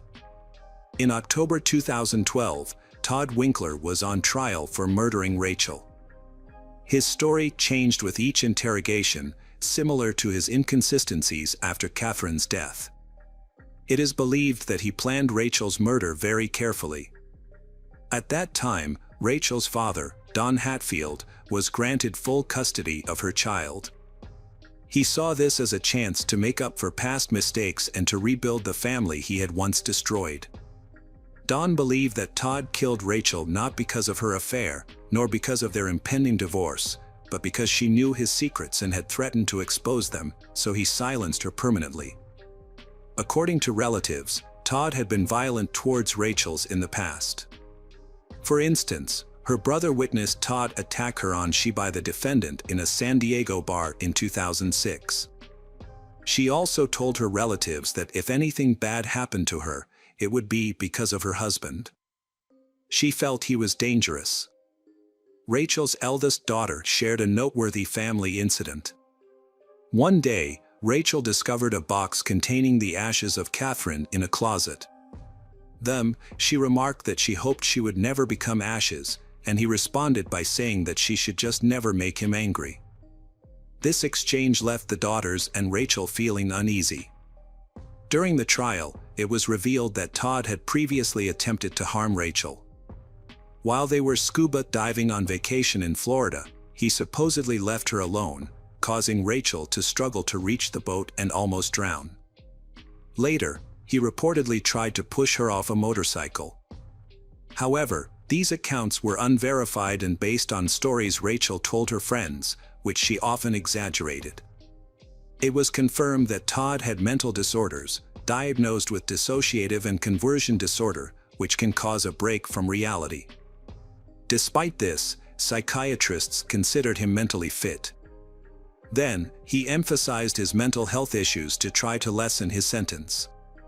One day in court, he even feigned psychosis, but this tactic failed. The prosecution argued that Todd committed a premeditated murder. According to the prosecutor, he took scissors, entered the bedroom while his wife was asleep, and killed her. He then had 6 hours to stage a fight, inflict defensive wounds on himself, bandage those wounds, eliminate unnecessary evidence, feed the children, and take them to a neighbor. Only after doing all this did he call 911. Blood stains found on the children's food plates showed that he had prepared breakfast for them after killing their mother. Later, Todd admitted that he did not call emergency services immediately. The timeline he provided did not match the facts. He claimed he took the children to a neighbor before killing his wife and calling for help, but his wife had already been dead for several hours. Additionally, he would not have had enough time to bandage his hands so quickly and precisely. On the other hand, the defense lawyer argued that the murder was an act of self-defense. Rachel was the one who attacked her husband first. She first grabbed the scissors and attacked he. A struggle ensued, and he realized it was a matter of life or death, choosing to save himself. The jury deliberated for 13 days on the case details and testimonies before reaching a guilty verdict. They convicted 47-year-old Todd Winkler of first-degree murder. In December 2014, he was sentenced to 26 years in prison, with eligibility for parole in June 2031, when he will be 64 years old. Todd has filed many appeals, but all of which have been rejected. However, he has managed to secure better conditions for himself in prison. He is serving his sentence at San Quentin State Prison in California.